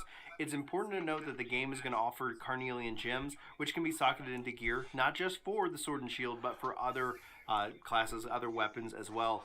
And that's going to give you the ability to have that taunt, so that way you'll have more flexibility than just straight up sword and shield only tank option in the game itself. Now, then you can go into the rapier. This is a sword that benefits primarily from dexterity, but also intelligence will contribute to the rapier. This is a weapon that's going to focus in on attacks and evasion. The blood skill tree is going to be your primarily offensive skills that causes bleed and rend status debuffs, while the grace skill tree focuses in on evasion and mobility. Then you have the hatchet rounding out the one or the single-handed weapons category. The hatchet's going to benefit from strength and dexterity, which automatically makes it a natural pairing with the sword and shield. This is going to be a very fun one-handed weapon that's useful as both a melee weapon, but also will allow you to throw it at close to medium distances. The first of the skill trees is called the Berserker, and it provides fast, hard-hitting melee attacks and offensive utility, while the throwing skill tree will allow you to throw the weapon that will cause either rend, disease, and even weakening status debuffs. This weapon also has a strong self-healing component to it, and thus making it a really good choice for any tank out there in the game. Yeah. Moving into the two-handed weapon category, we first have the spear. This is going to benefit from your dexterity, but also strength will contribute. You gotta worry to the about spear. real life, most Similar definitely. to the hatchet, the spear is a two-handed weapon that can be thrown.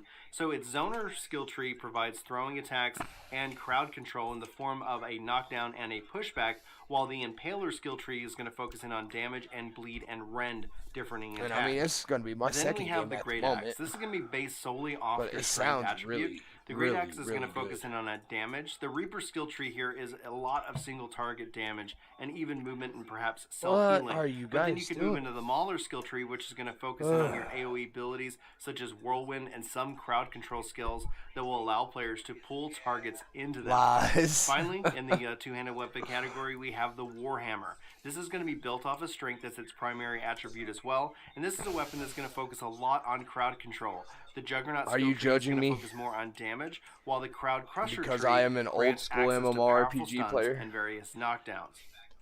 And now let's move into the ranged weapon category. It's important to note that for ranged weapons, they do require ammunition.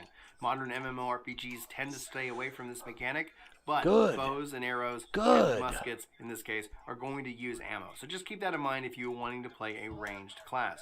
Now we have the bow here first, which is going to be built to benefit primarily off the dexterity stat. This is a long distance weapon, and the skirmisher tree is going to provide both evasion, AoE, and poison attacks, while the hunter tree is going to be primarily focusing in on damage. And like I said, we also have the musket that's built for dexterity but has intelligence as its secondary attribute. The musket is the only weapon in the game that benefits from hit scan, meaning that the target is hit right away, versus something like the bow and arrow, like this where Mythic the target Plus thing, you know what I mean? projectile has to fly through the air. I doubt its that. Sharpshooter I mean, it's tree is possibility. focusing in on It is a a strong possibility, single but target I doubt damage, it. while the Trapper tree is going to provide access to traps, bombs, and other variations of crowd control. From here, we move into our magic weapons category. We have the Fire Staff, which is built solely off of intelligence, and this is going to allow the player to This cast game sounds spells amazing. as well as to attack at range. With it, you'll have the Fire Mage tree and the Pyromancer tree, and both of these trees apply high damage really? and burning debuffs. Now we move into the Life Staff, which is going to benefit solely from the Focus And attribute. debuffs? The Life Staff is a ranged weapon built for support. Its healing skill tree provides a strong healing skills, while the Protector skill tree is going to focus in on buffs for allies as well as other healing utility. And then finally we have the Ice Gauntlet. This is built solely off of intelligence and allows the players to cast spells and shit. attacks from range. Both the Ice Tempest tree and the Builder tree are focusing in on damage, but the Tempest tree is going to focus in on AoE damage spells and slows, while the Builder tree has a stationary pet in the form of an ice pylon that attacks foes and provides buffs and debuffs, as well as self-immunity, escape spells. Get him and out of more that, you crowd fuck. control. It's important to note that if Jesus. you use the pylon This tank is so and bad. you change your weapon, you're still going to have that pylon out. So it has a lot of flexibility with the Ice Gauntlet in this case. Obviously, just speaking from strength and things that kind of pair well together, the Fire, the Pyromancer, the Fire Staff, gonna be and no the Ice life in Gauntlet, this game, obviously watch. Fire and Ice is a nice theme because they're both built primarily I don't off know of what you mean by intelligence. Ranged trophies. weapons have that shared Oh, in the dexterity, house. but musket's going to advantage Trophies from in the house. intelligence, which then you can think that might pair well, so that way you're not always moving your attribute points. I'm gonna here guess and you there. see my But reaction to just that. looking at these 11 weapons and the fact that you have 2 slots, you can really start to imagine what you could choose to do, what you could choose to build in terms of that. You can respec your skills, and we'll go more into the attributes here in a little bit because there's some different threshold bonuses that I think is important to highlight. But before we do that, I there's want to definitely focus a in on possibility. the Did different you really? skills for the weapons as well. But just thinking about that, hopefully that's giving you a really good overview. And now let's go ahead and talk about the skills that are going to round out the weapons so you can start to look at picking, mixing and matching your passives, and so much more. Alright, so now let's dive into the skills and passes for the straight sword. It's important to note that any of these values can change from the time of the beta, the release, and even sometime afterwards. So be sure that if you're watching this in the future, to check the top link in the description for a more detailed skills overview to come later on this channel. No. We're going to focus in on kind of an an order of things. We'll stick with the attributes, the traits, the passives first, and then we'll go through the skills and their various skill tree upgrades that occur. We'll start with the Swordmaster in this case. First, you have Empowered Stab. Successful heavy attacks grants you 30% in power for 5 seconds, and Empower is just going to increase your damage overall. You have Achilles Heel. Your final attack in your light attack chain is going to cause a 20% slow for 2 seconds. Slow obviously reduces the enemy's movement speed. Then you have Precision. Sword critical strike chance is increased by 10%. Then you have Mobility, which is move 33% faster while blocking. Then you have Opportunist. Deal 20% more damage to slowed foes. Then you have Confidence. While your health is full, deal 15% more damage. Then you've got Freeing Justice. Successfully hitting with a heavy attack causes you to lose all debuffs. Then you have Counterattack. When you block an attack, you gain 10% increased damage for 20 seconds. And then you have Critical Precision. On a critical gain, 20% haste for 5 seconds, and haste is going to increase your movement speed. Your ultimate here is Leadership. While holding the sword in a group of members, damage is increased by 10%. And then for the skills for the Swordmaster, you have the Reverse Stab, a stab attack that deals 175% weapon damage. It's got a 20-second cooldown. You have Unstoppable Stab. Reverse Stab now grants grit, making the attack unstoppable. And then you have Tactician. On successful hit with Reverse Stab, all sword cooldowns are reduced by 25%. The Whirling Blade, I almost said Whirlwind Blade, you deal 145% weapon damage to all foes within 2 meters with a 15-second cooldown. Opportunity is the Whirling Blade causes 20% rend for 5 seconds, and rend is going to reduce the target's armor. And then you have Tactical Strike. Whirling Blade reduces cooldown on the ability by 10% for each enemy hit. And then finally, you have Leaping Strike. Leap 4 meters and deal 125% weapon damage with a 25-second cooldown. Final Strike is if you hit a foe below 30% health, you're going to deal 50% more damage. And then you have Cowardly Punishment. If Leaping Strike hits a target in the back, cause a slow for 8 seconds. Slow is going to reduce their movement speed. So now we have the Defender skill tree. You have Sturdy Shield, which is going to provide 15% more armor. Nice. Elemental Resistance, which will reduce damage from all magic types by 10%. One with the shield is when you block with your shield, all shield cooldowns are going to be reduced by 1%. And then Final Blow. The third attack in your light attack deals 30% more damage and causes more threat. I like that trophy. Then you have Sturdy Grip. Stamina damage is reduced by 25% when blocking a melee attack with a shield. You have Defensive Training. When you block an attack with it, you gain 10% Fortify for 5 seconds. Hey, I appreciate you. While you holding a sword currently, your max health is going to be increased by 10%, and you have Recuperation. All incoming healing and regeneration is increased by 10%. This is an hour-long video. Defensive Formation, while blocking reduced damage to all other allies within 2 meters by 30%. For the skills, you've got Shield Bash. This is going to deal 50% more weapon damage and stuns foes in front of you for 2 seconds. This is Taunt Gem compatible, so if you have a Carnelian Gem equipped to your sword, this ability is going to cause a 6-second taunt to all enemies hit. Taunt is basically going to have enemies focus in on you. It's got a 25-second cooldown. You can increase this with Intimidating Bash. Shield Bash causes greatly increased threat for 100% more damage. And then you have Concussion Bash. Shield Bash stun duration is increased by 1 second. You have Shield Rush. This is going to have you rush forward 5 meters, knocking back foes and dealing 125% weapon damage, and it's got a 20-second cooldown. It can be enhanced with Improved Rush. On a successful hit, all enemies with 5 meters, you're going to gain 10% weaken for 4 seconds, and weaken's going to reduce their damage. And then you have Intimidating Rush. On successful hit, all enemies within 5 meters are 30% slowed for 4 seconds, which is going to reduce their movement speed. Finally, you have Final Stand. For 8 seconds, all damage is reduced by 30%. And then you're going to see the Taunt Gem compatible aspect. If you have a Carnelian Gem equipped to your sword, the ability will cause a 6-second taunt to all enemies within 8 meters. Taunt causes monsters to focus in on you only. Here you've got Final Countdown. This is going to have your health. If your health is above 50%, your damage reduction is increased by 20%. Then you have your Restoration. Gain 15% of your max health when Final Stand ends. Now we move into the Rapier skills and passives. With the Blood skill tree, we've got Refreshing Strikes. reduce all cooldowns by 1% on any enemy hit. You have Unearring. This is going to deal 5% more damage to targets with a Rapier Bleed. You have Heavy Puncture. A heavy attack on a bleeding enemy will extend their Rapier Bleeds by 2 seconds. This will also apply to future stacked applications of the same bleed, extending the entire stack. Here you've got on guard. This is going to deal 10% more damage when your target has greater than 50% health.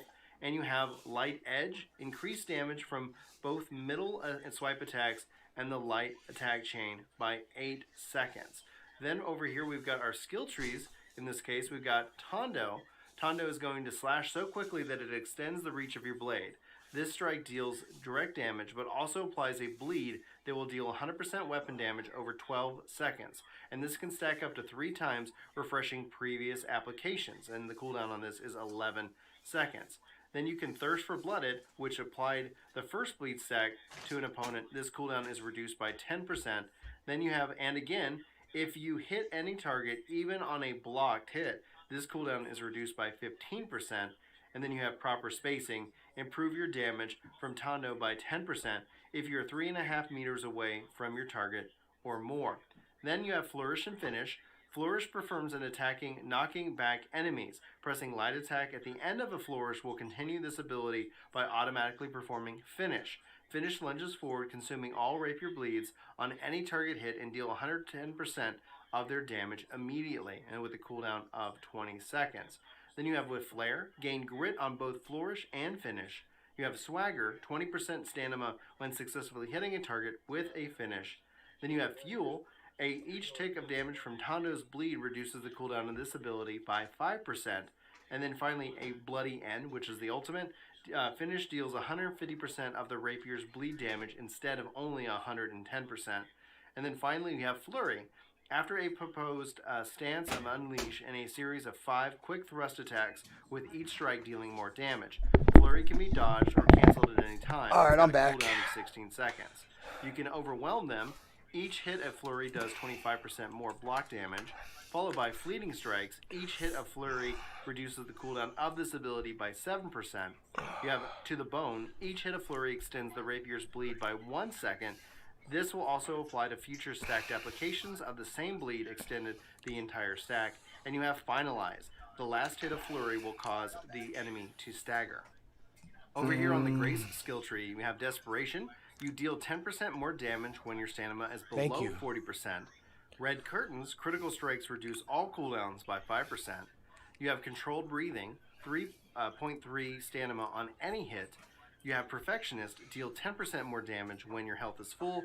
And finally, Swiftness, 3% haste for 4 seconds on any enemy hit, and it can stack up to 5 times, with the ultimate being Momentum. Gain 25% increased damage on your next light or heavy attack after performing an ability. This ends on hit or after 3 seconds. The Gray skill tree has a reposit, or repost. Enter a defensive stance for 1 second. If struck during this ability, counter with an attack stunning them briefly for 1.5 seconds. You are briefly invulnerable upon a successful riposte. Taunt Gem compatible for this ability. If you have a Carnelian Gem equipped with your Rapier, it's going to cause a 4-second taunt to all foes within 5 meters, and that's going to have Did you hear that ability? Insult to injury. If riposte is triggered successfully, all of your attacks become uninterruptible for 3 seconds. Priority, reduce the cooldown of other Rapier abilities by 20% when landing a riposte stun. And finally, Lasting Consequence, increase the stun of riposte to 2 seconds. Then you have Evade, perform a small, reliable sidestep in your current movement direction that cancels any current activity and provides a moment of invulnerability. Light attacks made during Evade are performed exceptionally fast. You can enhance this with Breathe In. You're going to gain 20 points of stamina immediately on use. You have Allegro, gain 20% movement speed for 3 seconds upon your second use. You have Aldando, evading forward gains 50% increased damage on your next light attack, ends on a hit after 1 second. And then Crescendo, inevitable or individual successful attacks reduce your cooldown of this ability. You enter a defensive stance for 1 second. And then finally, you have Fletch, leave the ground lunging forward for 10 meters in a stabbing motion, piercing through enemies. You also have Quick Lunge. Killing with this ability reduces the cooldown by 80%. You have backslide. After performing fletch, your next critical strike attack will have its damage increased by 15% and last for 5 seconds. And then you have interruption. Pressing the light attack at any time during fletch will stop and perform a static continuation attack. Now we come to the hatchet skills and passives. In the Berserker skill tree, we've got Enraged Strikes. If the target is below 30% health, light and heavy attacks deal 20% more damage. Against all odds, increases base damage by 10% for every enemy within 5 meters of the player. The Frenzied Purge, this is when hitting an enemy and while your health is below 30%, remove all bleed, burn, and poison dot effects from the player with a 30-second cooldown.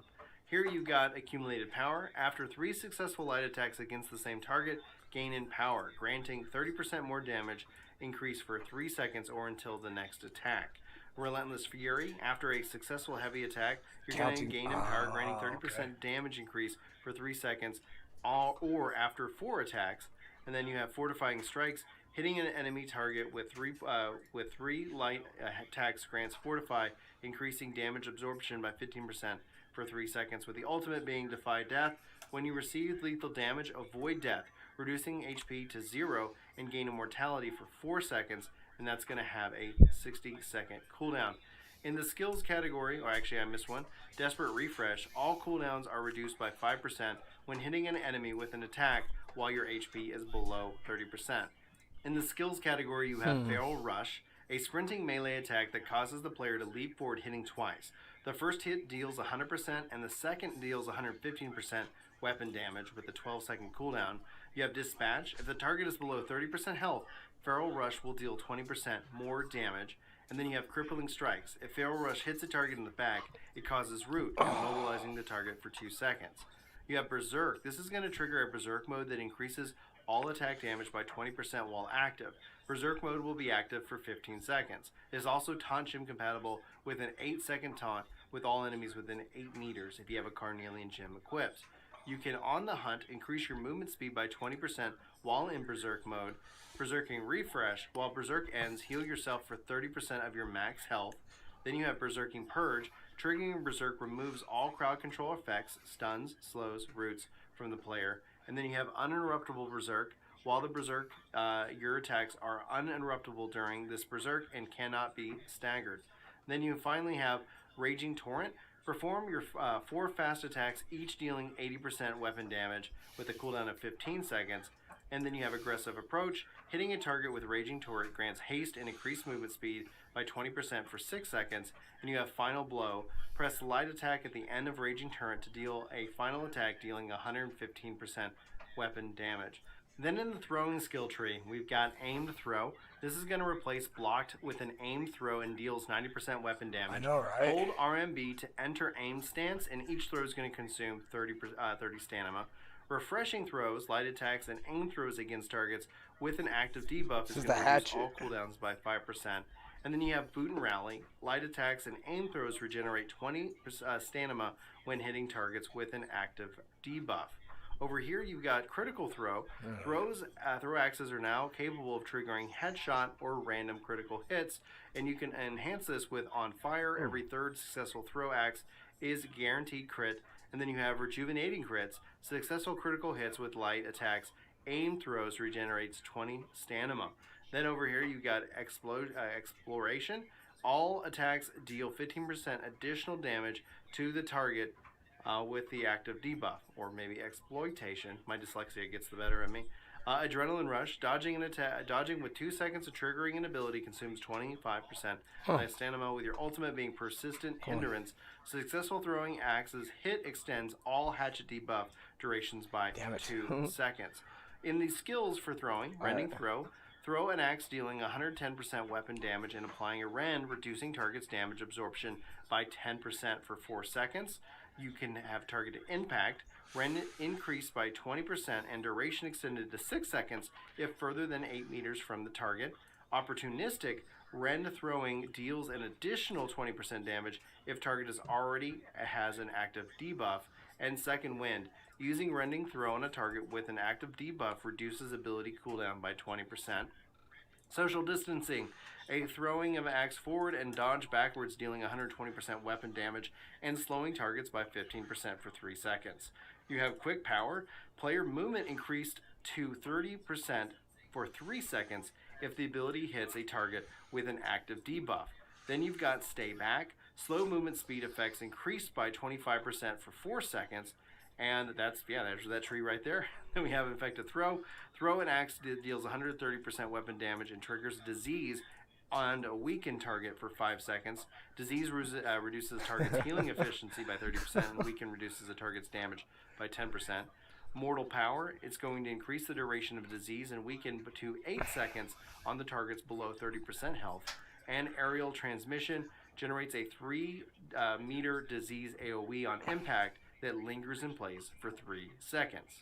For the spear, our passives are going to be deadly consistency, 10% damage on consecutive heavy attacks against a single target. You have invigorating crits, restore 20 stamina on critical hits. Then you have strong conditioning. This is going to be 30% stamina regen when your stamina is below 50%. Then you have deadly reach, 10% critical chance on attacks against targets that are 3 meters away. You have evasive See what maneuvers. happened was Dodging backwards consumes 20% less stamina for 2 seconds after successful hits. You have merciless strength, 25% damage against knocked down targets. And then you have defensive stance, gain fortify after successful heavy attacks, increasing damage absorption by 15% for 2 seconds. With your ultimate, in this case, being the reserve strength, 25% damage while your stamina is full, and also have refreshing reach. Successful heavy attacks reduce all spear cooldowns by 15%. Our This skills are game going to be sounds really Cyclone, good. spin attacks that deal 100% weapon damage, pushes targets back 3 meters, and applies a 50% slow for 30 seconds. You have Invigorating Combo, restore Alright. 25% stamina per hit. I'm not gonna and get you have anything, Strong Momentum. so- Grit is now active during the attack, Undo making my your plague attack fuck you, I think. unstoppable. You have Javelin, throw your spear, dealing 125% weapon damage and staggering on hit with a cooldown of 15 seconds. Forceful Impact, targets are knocked down on hit. Then you have Refreshing Precision, the headshot reduced cooldown by 50%, and you have Deadly Distance, 2.5% damage per meter traveled, up to 100% max. And then over here you got Sweep. Sweep the target's legs, dealing 75% weapon damage and knocking them down. And then you have Tenacious Sweep. Grit is now active during the attack. And finally, Coup de Grace, press, dealing 125% weapon damage. You've got Evasive Knockback. Evade Shot causes knockback for 2 meters. Oh wait, I want to listen to bow. So for the bow, we have our passives for the Skirmisher, Skill Tree, and Pale. If you hit a foe with 100% health, cause 30% slow for 2 seconds. Dodge and Weave. After you dodge, gain 20% haste for 5 seconds. And then Mark, deal 10% more damage to foes suffering from a debuff. You also have Evasive Tactics. After you dodge, deal 20% more damage for 5 seconds.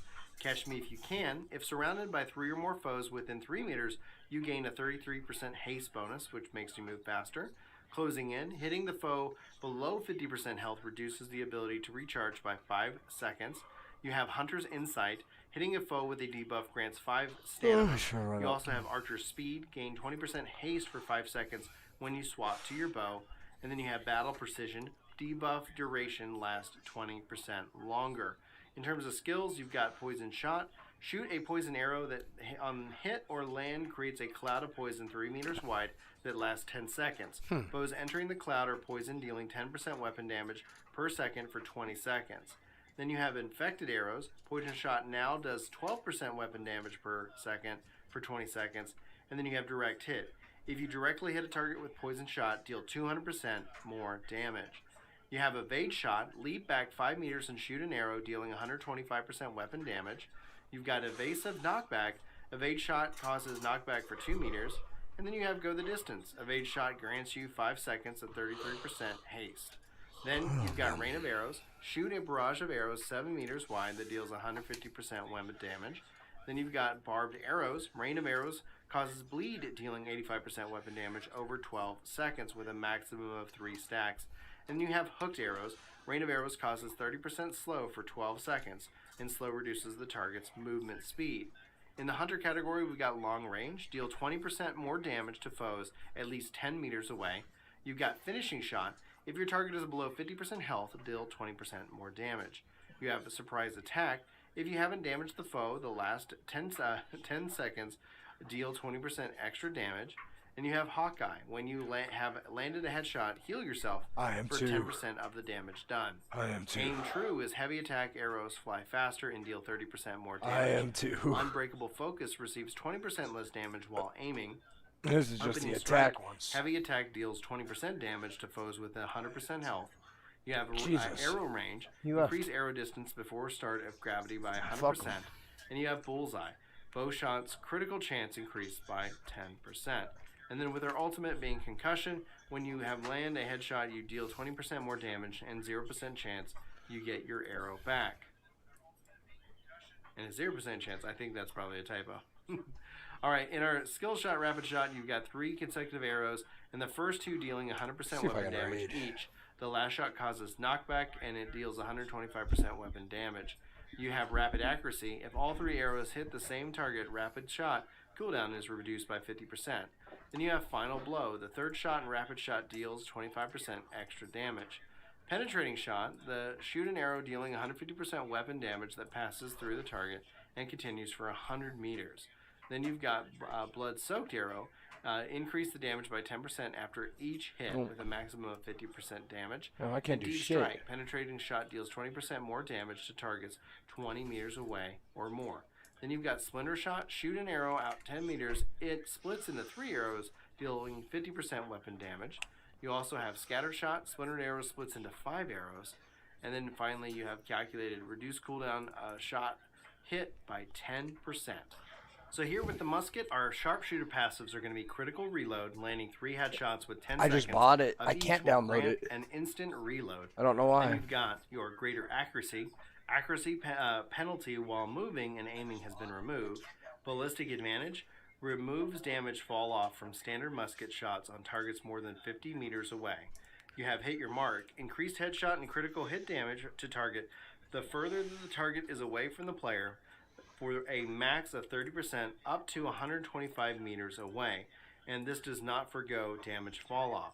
You have Called Shot, increase musket damage by 15% if aimed down sights for more than 3 seconds. You have Empowering Headshot. On successful headshot, grant Empower, increasing all musket shots damage by 10% for 5 seconds. You have Called Shot Resupply. Standard attack headshots reduce all musket ability cooldowns by 10%. And then you have Heightened Precision. While aiming successful hits with a musket, grant a stackable 2.5% damage increase. This effect ends when the player stops aiming down the sights for more than 5 seconds and passes between shots, a maximum of 10 stacks. Your ultimate here is going to be Sniper. Adds an optional 3x zoom view for all musket aim shots. Use the mouse wheel up and down to zoom in and out while aiming. It also is going to grant damage to increase all headshots. Then in the skills, you got Powder Burn. Overload musket with gunpowder, causing the next shot to deal 120% damage and cause burn status effects that deals 20% weapon damage per second for 9 seconds, and that does not stack or combine with other overload shots. You have Backdraft. The standard musket shot deals 12% additional damage while the target is on fire. And then you have Chronic Trauma. If Powder Burn is a headshot, extend burn duration for 13 seconds. You have Power Shot, overload musket with gunpowder, causing the next shot to deal 115% weapon damage, and it does not stack with combined other overload shots. You've got Initial Engagement. When you hit with a power shot, gain in power, causing attacks to deal an additional 10% damage for 5 seconds. First Blood is going to have a 10% additional damage to targets with full health, and Bullseye is going to have Power Shot headshots, reduce power shot cooldown by 15%. And then finally, you've got Shooter Stance. Player enters a shooting aim stance to enhance the shooting performance. Shots deal 105% weapon damage. While in the stance, the rotation angle is limited to 180 degrees. Mobility is reduced to 0. Accuracy is increased by 10%, and reload time is reduced by 75%. The mode will exit after 3 shots. Then you could say Shoot More. Shots fired between exiting stance increased to 5. And then Marksman has, if 3 consecutive shots hit the same target, reduce all other musket cooldowns by 20%. In the Trapper category, we've got Salt on the Wounds. 15% increase to damage to targets below 30. Welcome back. I'm happy to announce that today we'll be is the going final over the day we'll major be doing changes full of the last breakdowns two on the years. stats, and that's a good thing because Yeah, I know. Everyone and their grandmother who's better at YouTube than me has been talking about the last major update to New World. So let's talk about something that might be a little bit more fundamental to what you might want to do in the world of New World. World of New World, that sounds retarded. So the beta of New World is less than a month away at this point, and, well, the full release is less than 2 months away, unless, well... Hi there, I'm Scott Lane. Yeah, I don't think that's happening again. At least I hope not. So let's talk about the factions. There's 3 of them. But which one is the right one for you? Now, I know this topic is kind of beating a dead horse, but there might be some new blood we can actually get out of this. So stick around if you're interested. Now, this is a deceptively complex topic. On the surface,